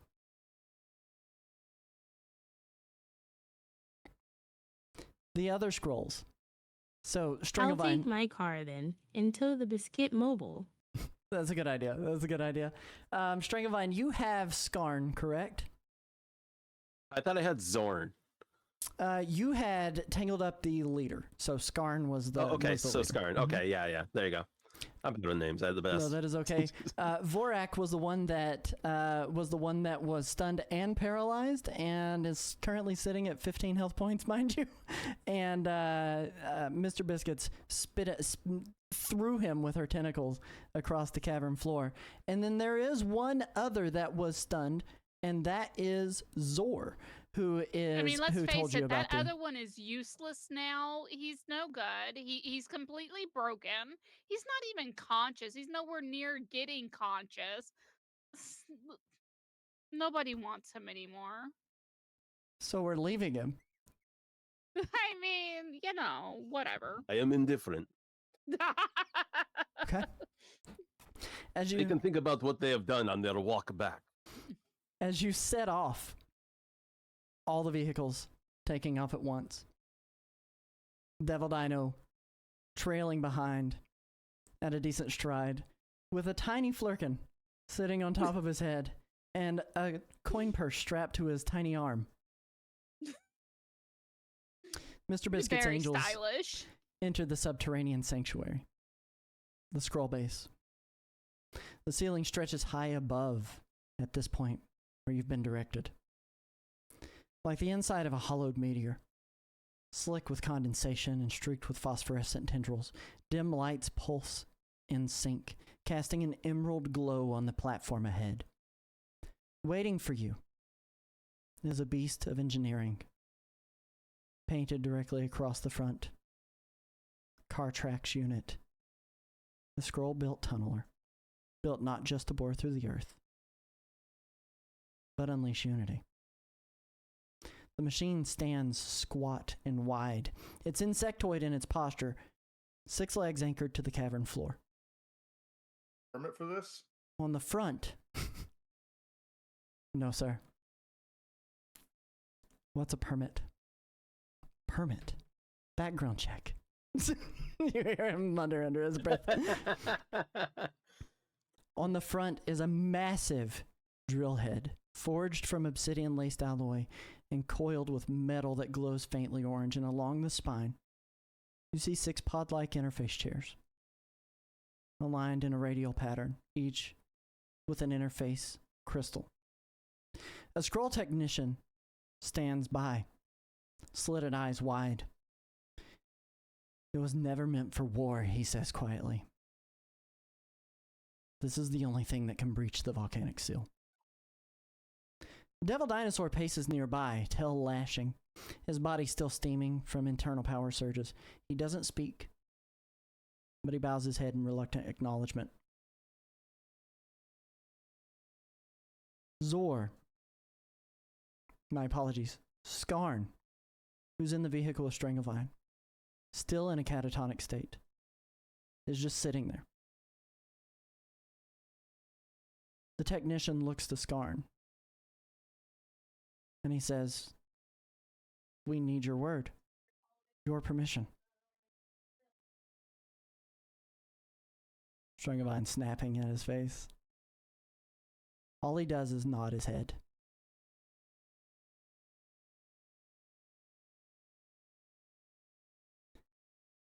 The shards that are in the core console begin to activate, and the green module hisses into place, releasing a pulse that syncs with each of your heartbeats. The technician says to you, "It will fuse your abilities. Just enough for 1 charge. But that 1 will change the shape of the Savage Lands forever."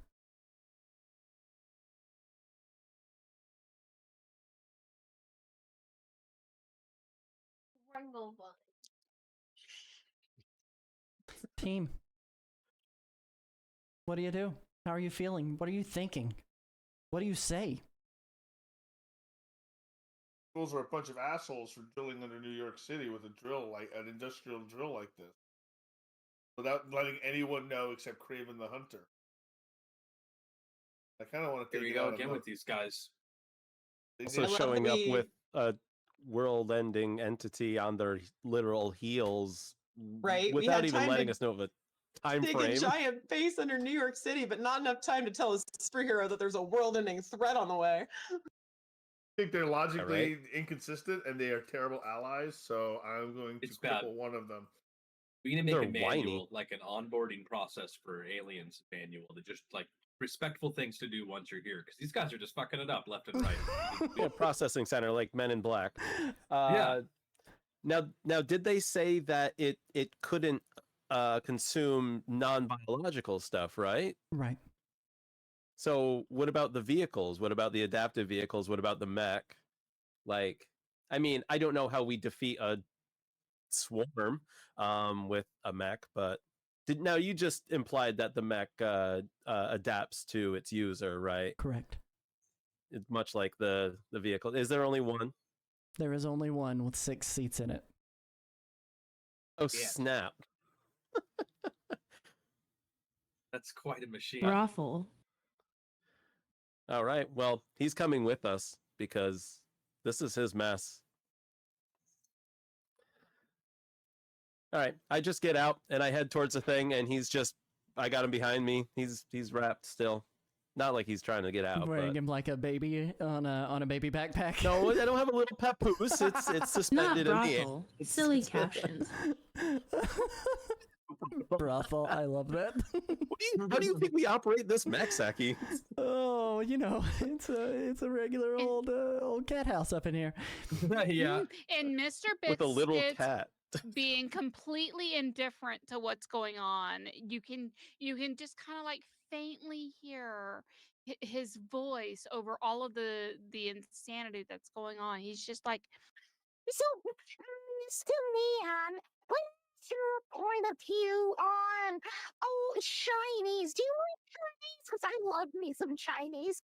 We had to learn some major adventures looking for some shinies. Could you imagine the shinies that we could collect together? You hear him snort. You hear him snort just a little bit.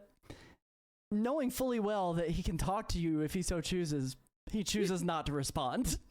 He just is like, and out exhaling out steam that kind of comes up towards your face just a little bit as it floats up into the atmosphere that's there.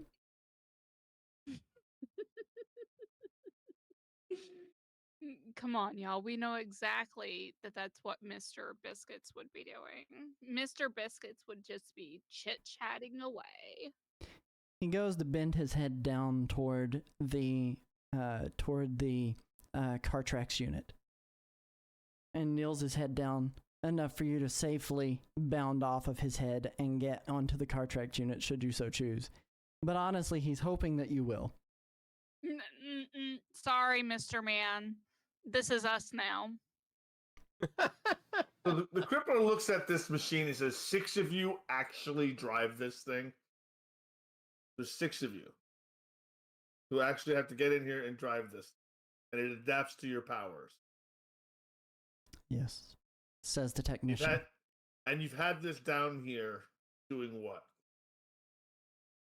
This was the source of what we were able to glean off of.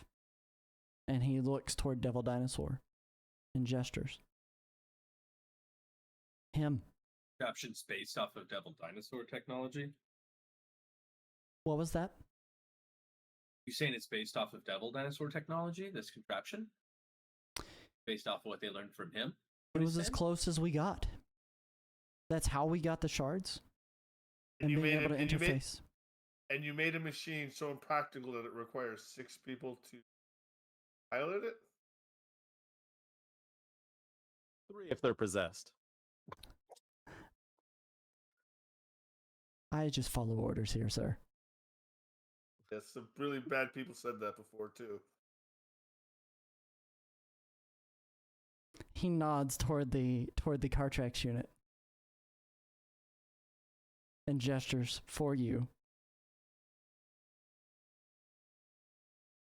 You can stand here and argue with me all you want, but this is your exit. Riften, I suppose we leave the cars. Where's this giant wall going to take us out of? It's going to take I've already deposited dude in his seat, and I'm leaning out the door. Seat. Last train to Moscow. This will take you we have to go. out to the opening of the cavern, where you will be able to break the seal. By our calculations, it's extremely thick. Impossible for us to power through. Even if we were to copy the abilities of someone as strong as yourself. Gesturing toward man in ski mask. But this is your ticket. But honestly, I wouldn't leave.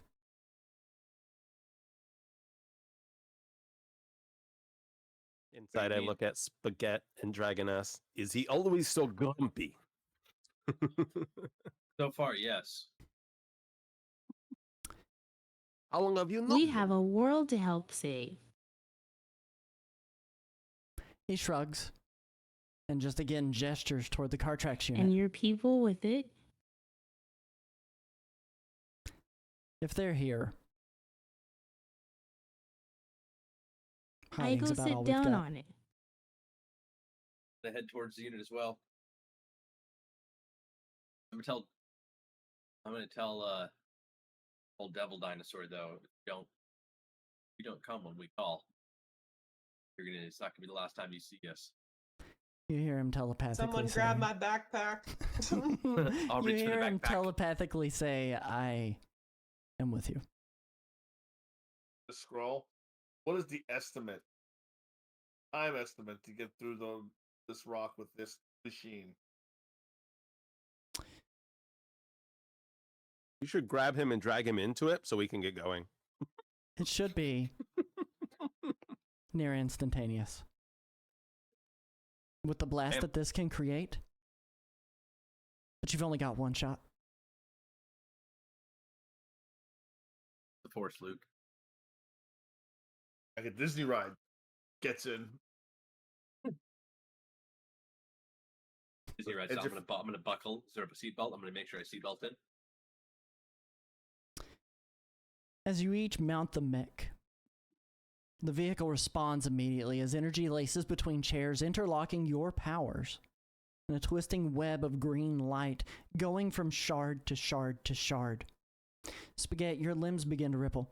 Dragoness, fire involuntarily escapes from your flared nostrils. Voltgeist, your monitors become something different, a full area HUD. Mr. Biscuits, your tiny arms get sucked into the console so tightly that you find it hard to move.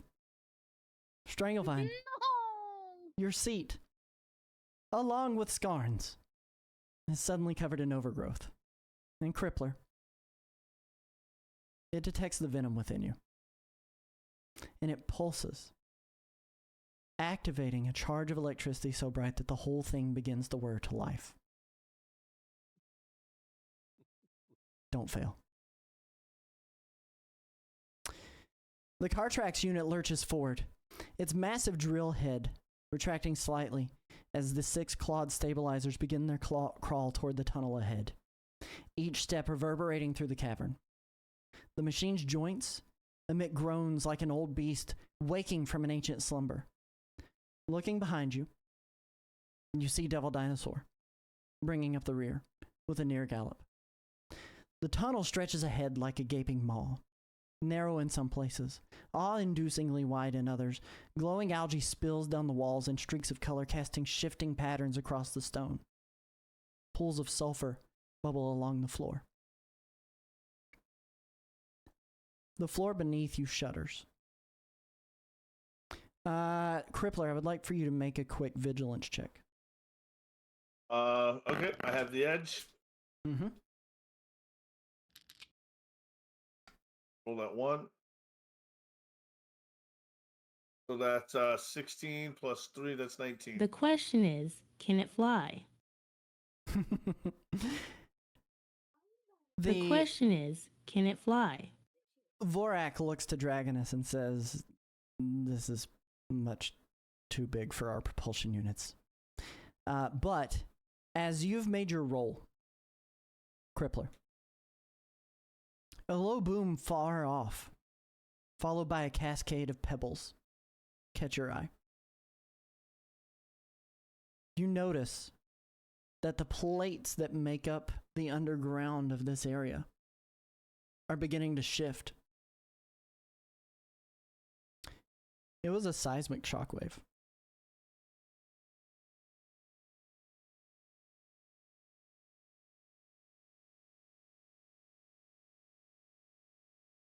Do you tell anyone? Or do you keep that to yourself? Means. I don't know what that's supposed to mean. Seismic shockwave. It means that the floor around you is beginning to crumble. But it's far off enough in the distance that no one else has noticed. That's something I can relay. The floor in the distance is beginning to crumble. We need to get off of it. The distance behind us or ahead of us? Ahead of us. As he says that, the technician booms over Voltgeist comms. We've got 5 minutes tops before the tectonic shifts make this entire passage unstable. I mean, all of New York City is going to fall underneath it.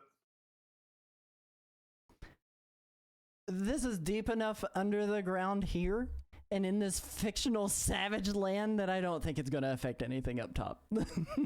It shouldn't affect anything up top. It just affects what you are in currently in the floor. Use your Zoom. We do that. Zoom. We pop our Zoom. Yeah. This bad boy. Absolutely. Absolutely. Can we combine Zooms? How many? Okay, so here's what we're going to do because you guys are in unison. Mr. Biscuits currently has a Zoom. Stranglevine has a ZO, and Dragoness has an OM, which would make a secondary Zoom. Yes. All right.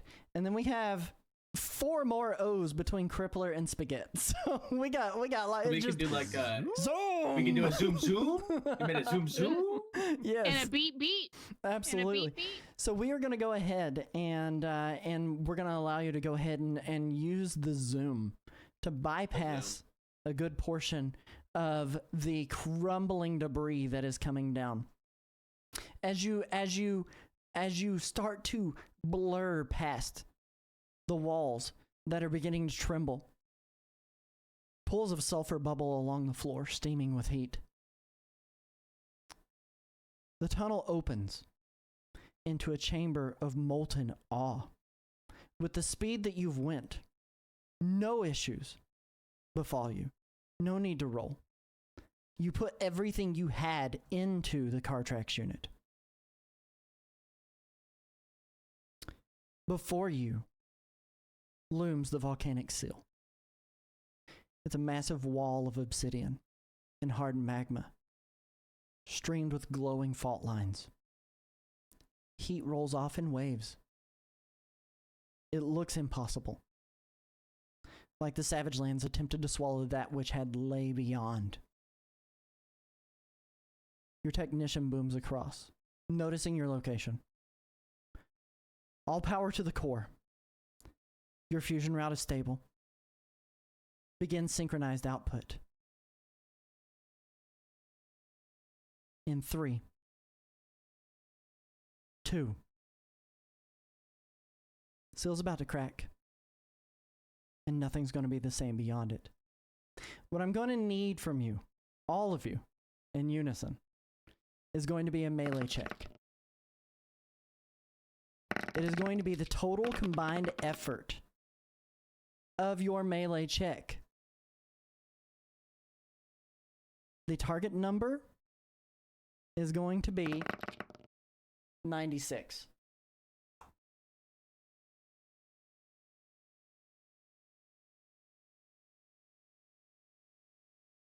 All right, we got a 9. Yeah. It's a total of 15. 15? It's a total of 15. All right. You said melee? Yep, a melee check. So I'm at 18. All right. 14. Wonderful. 21. Very good. Hit me.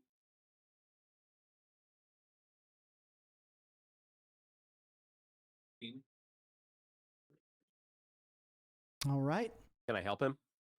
Can I help him to reroll the 1? You can assist, yeah. You can use a reaction to help.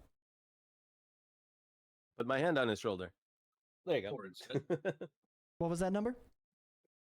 Instead of 17. All right. And then I've got Voltgeist at a 10. Is it a 10 even?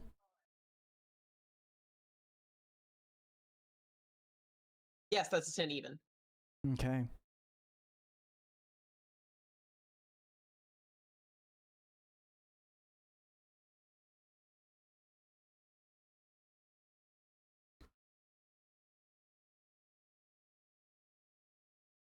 Total number 15 plus 18 plus 14 plus 21 plus 17 plus 10. Target number of 96. Total a 95. Yep. Snap.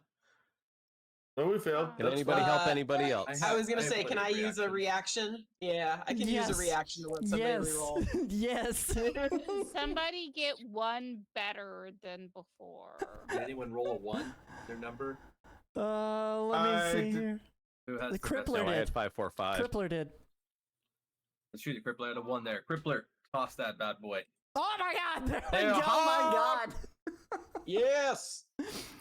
Oh man, as each of you, and what I would like from each of you is a description of what you do as you fuse your power directly into the mech. And we're gonna start with Spaghetti. What do you do to fuse your power into this mech? I'm going to use my noodle powers to give the mech itself an extended reach for everyone else's powers. That's my contribution. Now the mech has nice long reach. I like it. I like it. Volgeist, what do you do? I'm sorry, I just missed all of that. Unfortunately, what's happening? That's okay. Just a small description of what you do when you fuse your power into the mech. Give it like an electrical boost to the engine. Like I was gonna say I don't really have a physical form, so if you guys see me boosting the engine, it's literally gonna come out of the backpack like a bolt of electricity. Yes. Fuse into the crystal. I like it. Crippler, what do you do, my good sir? Just scream really loud till his hair turns blonde. And he's going Super His Saiyan. eyes turn green. because this is some anime stuff going on right now, and I don't really know how to answer how I pour my power into this mech. Okay. So he's just Rips going the arms to of the grunt. chair and rips them off. All right, Mr. Biscuits, what do you do? Mr. Biscuits, being the ever charismatic creature that they are, and fuses this mech not only with the ability to just be the ever chatty and kleptomaniac that it aspires to be, but also to be able to shoot tentacles out of its mouth. Very cool. Very cool. Stranglevine, what do you do to fuse your power with this mech?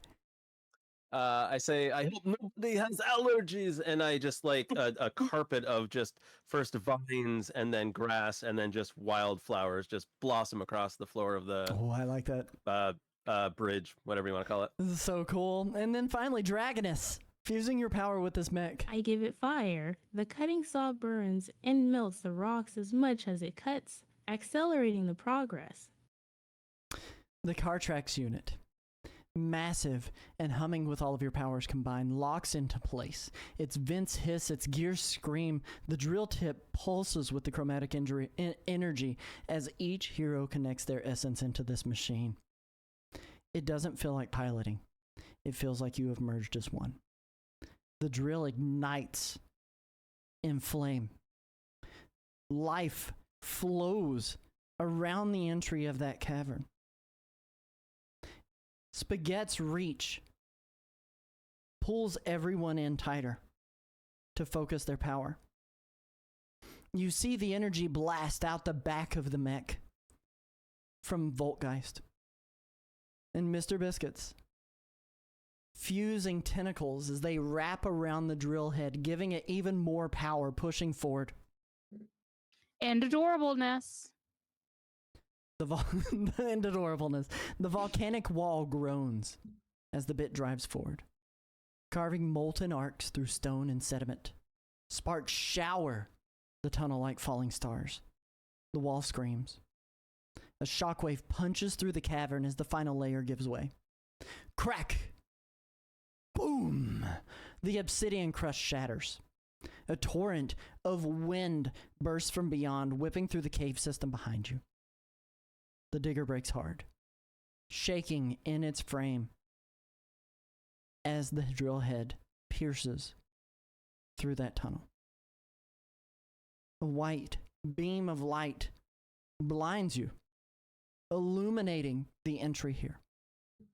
Everything beyond is silhouetted. A sea of shimmering white. No shapes, no sounds, just illumination. Almost holy. We fade to white. And that is where we actually end for the evening. Oh, we're over already? Already? Already. Are we free? You're free. You're Are we free. free? Are we free? I mean, like from the cave, do we bust through? Is that what that means? You've busted through. You've busted through. The light on the other side has pierced your eyes. You have busted through. And you had great success doing it. Congratulations, team. Really good rolls. Really good rolls. I'm gonna be honest. Devil Dinosaur's combat, like what ended up happening, ended a lot quicker than I anticipated it ending. Expected a fight. and I can't believe we talked him down. right, I was also exactly. expecting a fight. So yeah. I was kind of hoping to swallow him, but I'm actually also pretty satisfied with writing him. I like how my speech was about how none of us seek to possess you, and then Mr. Biscuits is like, "You're my pet now." Right, right. Can we talk about the chaos of that? You guys did freaking phenomenal tonight. Just the emotional levity that you guys offered to the main fight there was genuinely so good. And actual negotiation, you guys did so good. Yeah, that was But impressive. again, we ended a lot quicker than I anticipated. We are going into the finale portion of this arc. And what I'm going to do is I'm going to start with I Am Tenderly tonight. We're going to work our way clockwise until we get to Crippler Recluse to discuss what you liked, what you didn't like about tonight, and favorite roleplay for the evening. Let's see here. What I liked. I liked that I didn't die. I liked that the crippler didn't die too. His car did, but he didn't. So that's always a good day when somebody doesn't die. Honestly, there's been nothing I didn't like tonight. If we're being fair. It was just a good time all the way around. It was all gravy. Honestly, if I was going to love anything, and I hate to be one of those people who loves the things that they do, but like Nerded Art just said, it's absolutely hilarious that my character, typical of being a cat-like creature, you know, this other person's like, "Oh, no one's seeking to possess you," and I'm like, "You're mine. Let's go." So I love that for me. I love that I am now riding a dino. Have you guys seen the South Park episode where Cthulhu comes and takes over?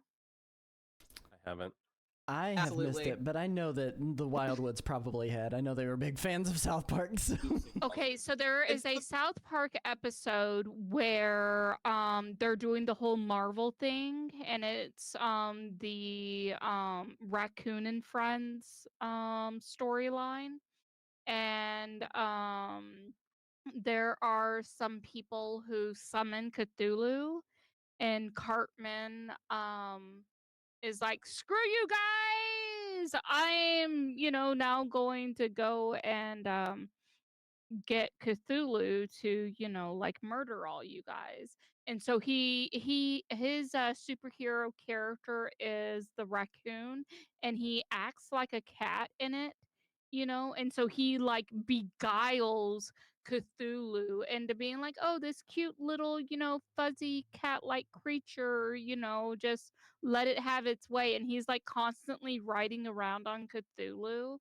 And as Cthulhu's going around and destroying cities, and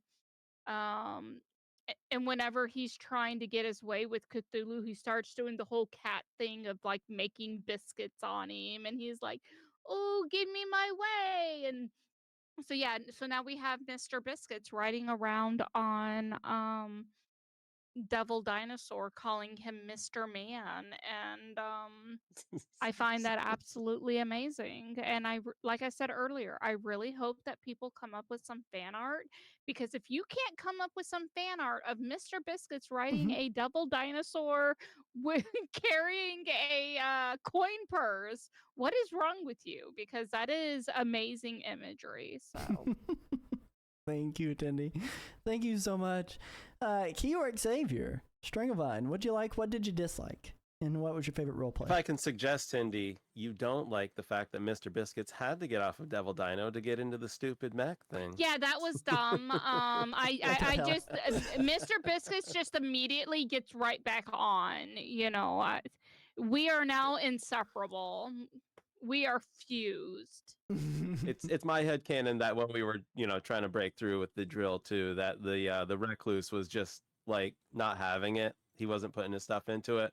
And then he just rolled his eyes and put a little more into it, and we made it through. So poor Recluse. He wasn't having it. He's like, what is this? I didn't like the scroll. I don't like the scroll. I don't like Zarn. I want to throw him just at a wall, but I had a blast and I had fun. I'm surprised that we were able to talk Devil Dino down because it's just like I don't even know what I as a character could do with that because clearly we're not holding on to him.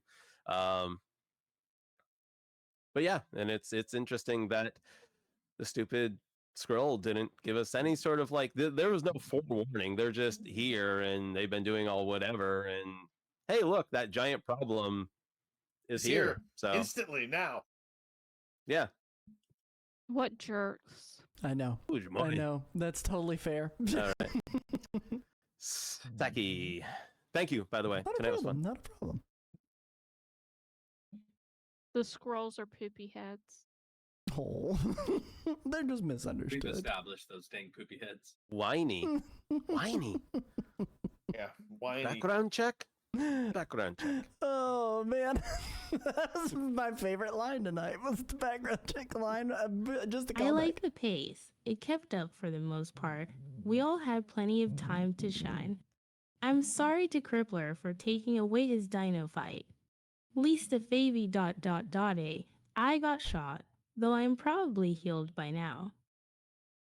Absolutely. I would argue that you were. It was small bits of damage. Best RP.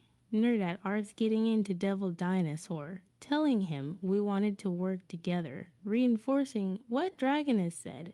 Also much more scary for him. He had something living inside of him. It was too good. It was too good. Spaghetti, aka Team Wildwood. What'd you like? What'd you not like? And hit me with your favorite RP. I didn't like how short combat was, but it was cool to actually have it resolved outside of combat, which I acknowledge. But I didn't realize how much I missed just scrapping. That was our one combat this turn. It was basically everyone got a round. No one got shorted a turn, but we just got one solid round of combat and then resolved. So that was cool. And I like that we're kind of popping back out and we're sort of getting back to the city and what almost feels like reality from this kind of like that said fever dream of being underground and the craziness that it was. Feels like this seeing the light at the end is like getting back to, even though it's combat and what was it, Omega level threat or whatever to the world, it still feels like we're getting back to like time. And I'd have to agree with Sakura. The best RP that felt like Poltergeist getting inside the old dino head. That was really nice to see him kind of put in his place like that. Well, and to get him on our side, so sort of for sure. Finally, it was nice to know it wasn't just a quick truce. Hopefully, a lasting one. Absolutely. Good stuff. I had fun. Thank you. Volgeist, what'd you like? What didn't you like? And favorite RP of the evening? Excellent. Well, had a great time tonight. I really enjoyed. I think we kind of turned this on its head a bit, and frankly, I really enjoyed that. I think that you intended the Skrulls to be our allies, and we turned them into enemies. You intended Devil Dinosaur to be our enemy, and we turned him into an ally. And we were able to make that happen as a group. Cracks me up. So I'm sure we made it interesting for you. I think it was really funny how it turned out, and I'm really excited that we're about to go up top and fight with Devil Dinosaur on their side. Yes, it's gonna be better than having a scroll on our side. Exactly. I mean, really, like the Skrulls, like series of bad decisions, guys. A series of bad decisions. I'd say the only thing I didn't like, it has been a little out there goofy. So I do like the fact that we're kind of going into a more serious threat now. I feel like we're about to walk into that movie The Mist, with all the creatures that are just flying through the fog. And I'm really excited for how like awesome and creepy that fight could be. Favorite roleplay of the evening, I really enjoyed Sakura's speech to Devil Dinosaur. I think it really laid the foundation for who we are as a team And I definitely feel like Dragoness is kind of taking on this like unofficial leadership role in the group, and I'm digging it. I'm digging the fact that she's kind of the leader of the group so far and kind of wrangling the cats. Absolutely. Experience. Absolutely. Thank you for the feedback. And then 3. Crippler, Recluse, and Commodore Zed all at once. What'd you like? What didn't you like? And hit me with your favorite roleplay for the evening. What I did like, I'm happy to be here to be playing.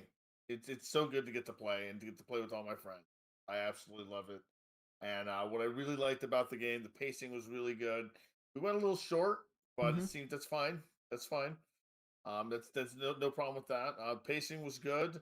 What I didn't like is we are really dipping into the goofy goober role play kind of thing, and it's not really my bag.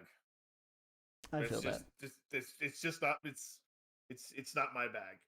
In like to an extent, but we've crossed in the last couple. We've really kind of crossed over. I totally feel that. I understand. It doesn't detract from my liking of the game, but my character's a little bit more serious. Yeah, hard to role play in that. It's very hard for me to get to role play. What do I do? I mean, what do I do? Well, I mean, it's like the comparison of, if Batman teamed up with Plastic Man, like that's the kind of adventure you'd be going on, and it's not necessarily his thing, Yeah. But yeah, I can see best role play, I'm gonna give it to Nerded Art for being when Volkgeist was in the thing. But I don't want my negative on the goofy gooberness to take anything away from anything else. It's just not my jam. No, I totally understand. I don't think it does. So I'll start off with what I liked about tonight, and what I liked about tonight is that even if this doesn't necessarily tickle everyone's fancy, you guys kind of still rolled with it and really leaned into it still yet. I really liked your description of how you powered the mech. You screamed until your hair turned blonde. I thought that was super hilarious. A good DBZ deep cut. But like I said, like everybody's kind of rolled with the punches on this one, and I've gotten to experiment around a lot with tone and with character and with mechanics, and it's been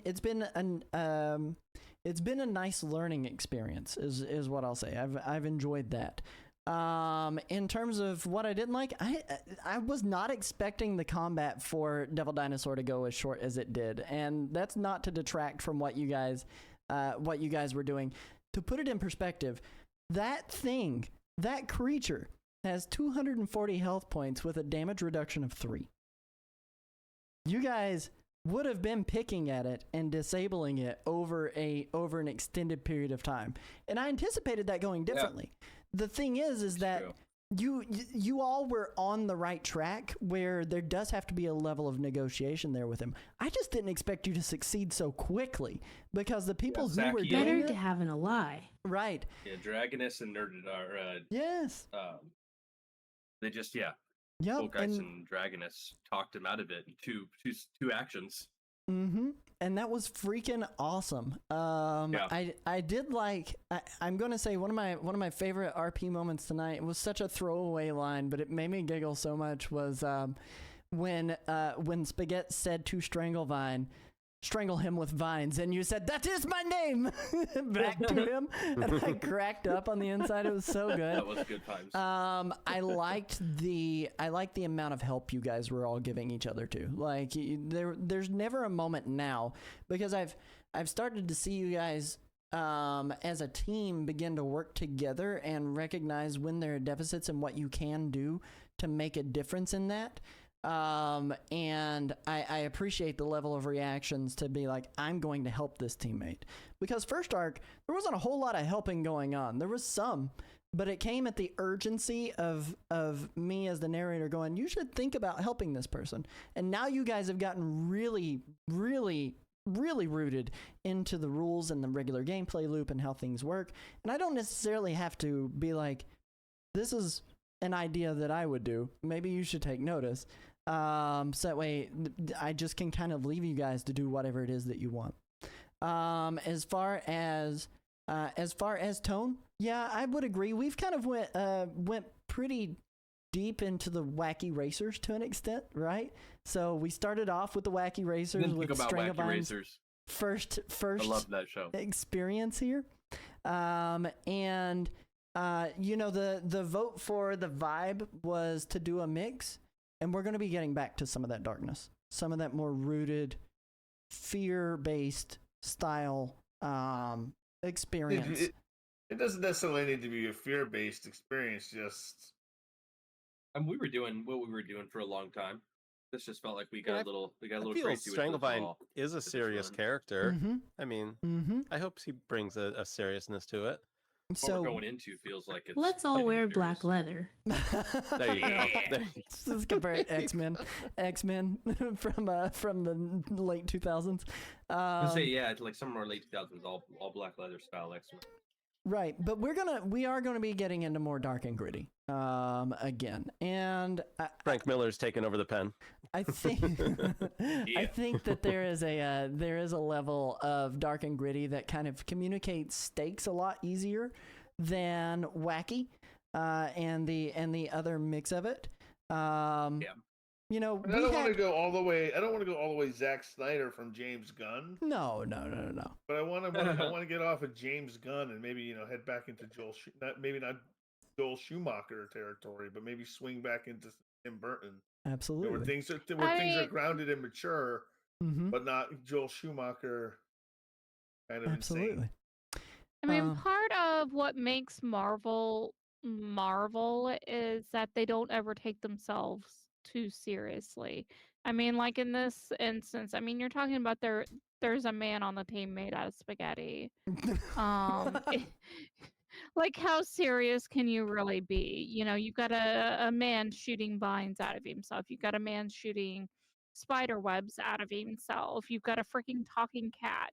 You know, you've got a person turning into a dragon. You know, so I mean, like, what makes Marvel work is that it doesn't ever take itself too seriously. Like, if you look at actual, like, the Marvel Universe movies, the reason why they've been able to be successful over 20 something years is that, you know, they always on some level acknowledge that they're being ridiculous, you know, like and that's always been a point of contention between comic fans, you know, about like Marvel and say DC with like Batman, you know, that Batman's this, you know, really dark story and, you know, and it's always, despite the fact that it's got weird characters like the Joker and whatever, you know, but Batman himself is like this dark, gritty character, and the world is dark and full of terrors. And but you know, Marvel is always just like, come on, y'all, like seriously, we look at what we're dealing with. There's some silliness here. Sorry, I'm not So laughing yeah, at you, Tindy. I'm laughing at the chat. I see it's very like Marvel, Suicide Squad adjacent, you know? right. So I mean, Marvel allows you to like double down on being outlandish and crazy and do the things that, you know, you might not otherwise be able to do because they're like, yeah, no, we're wild, we're outlandish, you know, and so they let you have that kind of fun, and that's what makes Marvel, you know. And you can still be mature and dark and everything, but I mean, at the end of the day, I'm still a talking cat, so that we kind of swallows Guardians of the things. Galaxy this in some ways, where like your Yeah. genre and what you're working in, you know, what we did with the first arc with Shadow of the Hand was very Daredevil. It was very dark. It was very gritty. It was very in your That's face, what I very wasn't street level. expecting. I wasn't expecting the sudden shift. Right. And I think I balance fairly well. yeah, I would agree. And I think there are certain characters that you wouldn't normally see in that. Like in Daredevil, you're not going to see Kung Fu Spaghetti show up. Like that's not something that would necessarily happen. But in Guardians of the Galaxy, you'd absolutely see Kung Fu Spaghetti show up. Very, very transitionary, recluse, Is that a Crippler- weight joke? Oh my gosh, no, no. It's a flight joke.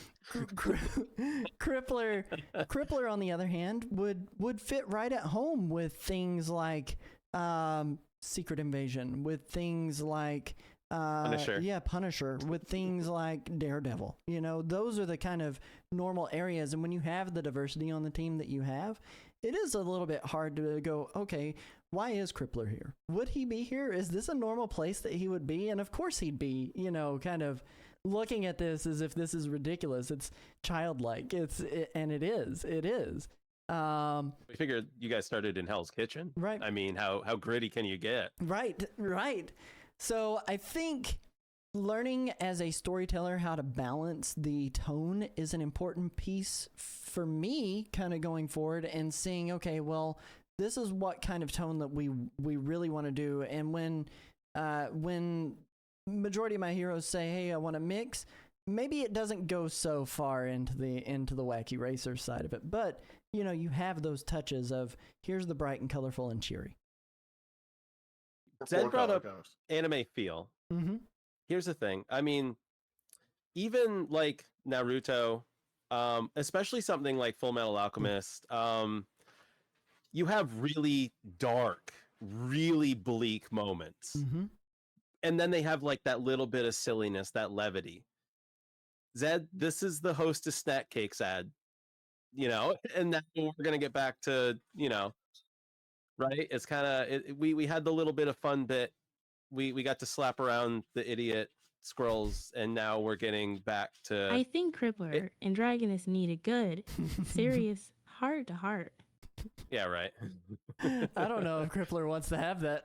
To be honest, he doesn't want a heart-to-heart with anybody. He wants to ball people hammer to joints. Hammer to kneecap. Yeah. The Crippler wants to be the one hero she's not on first name basis with. Oh man, that's too good. But I understand that frame of view too. I absolutely understand that frame point too. But no, I think overall, like, we still have a good crafted story going on. Oh here. yeah, absolutely. I think you guys are still having fun. Yeah, there's these points of ridiculousness that doesn't necessarily jibe with everybody. You know, it's not going to be everybody's thing, but that's kind of the overall vibe of Marvel, is that there's a comic book for everybody. There's a comic book for everybody, and maybe Guardians of the Galaxy isn't your thing, and we're just happening to do a Guardians of the Galaxy style arc right now. We're gonna get back to Avengers next season. You know, we're gonna get stay out of Daredevil Hell's Kitchen possibly, but you guys are walking into some crazy, insane stuff that I need to put a lot of planning into. And I'm hoping that it's going to be a good time. And I think it will be. I think you guys are going to really enjoy the wrap up. Here, I'm trying to shout out Midril, and I'm having a hard time doing so. There we go. Did I do it? There we go. No, I didn't. Don't follow that one. Wrong. Not enough D's. Yeah. No, you borked that all up. Madrali, they have a capital I at the end of their name to make it look like an L. Let me see. Can I do it again? Also, nope. Just as a character point of reference, I'll need God to let me know how I'm doing on battery life, because I haven't been back to my base for a while. It has been quite some time. The good news is you had a car for a long period. Thank you. In the car, USB port there. Midril, thank you for popping in. We are going to try to find a really, really good raid target who hopefully isn't in follower-only mode. Can we talk about that for a second? Yeah, that's true. Or a rerun. Yeah, or a rerun. Yeah.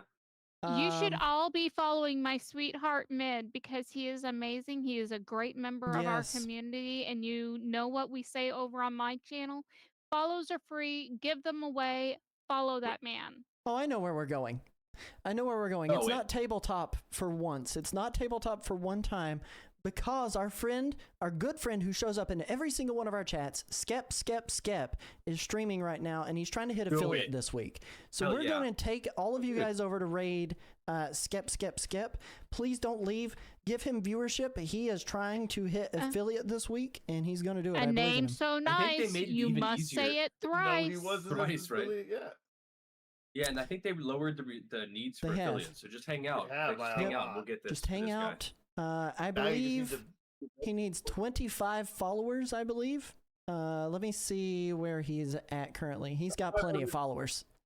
followers than I do. So he just needs your eyes. So go and give him your eyes. Thank you guys so much. Remember, we will be back live again next Wednesday with the wrap up, the finale of this story arc. It's going to be a good time. We're going to be facing down the Pale Hunger and everything that surrounds it. There's going to be so much freaking stuff going on in next week's episode. You're not going to want to miss it. It is going to be very combat heavy. I will tell you that much. It is going to be very combat heavy. Okay. But I don't think there's any negotiating with what you've got coming up. Pitterit, thank you for being here. Post-game recap was really great tonight, too. Thanks for the awesome game. Thank you guys for being here. We love your faces, and we'll catch you guys on the flip side.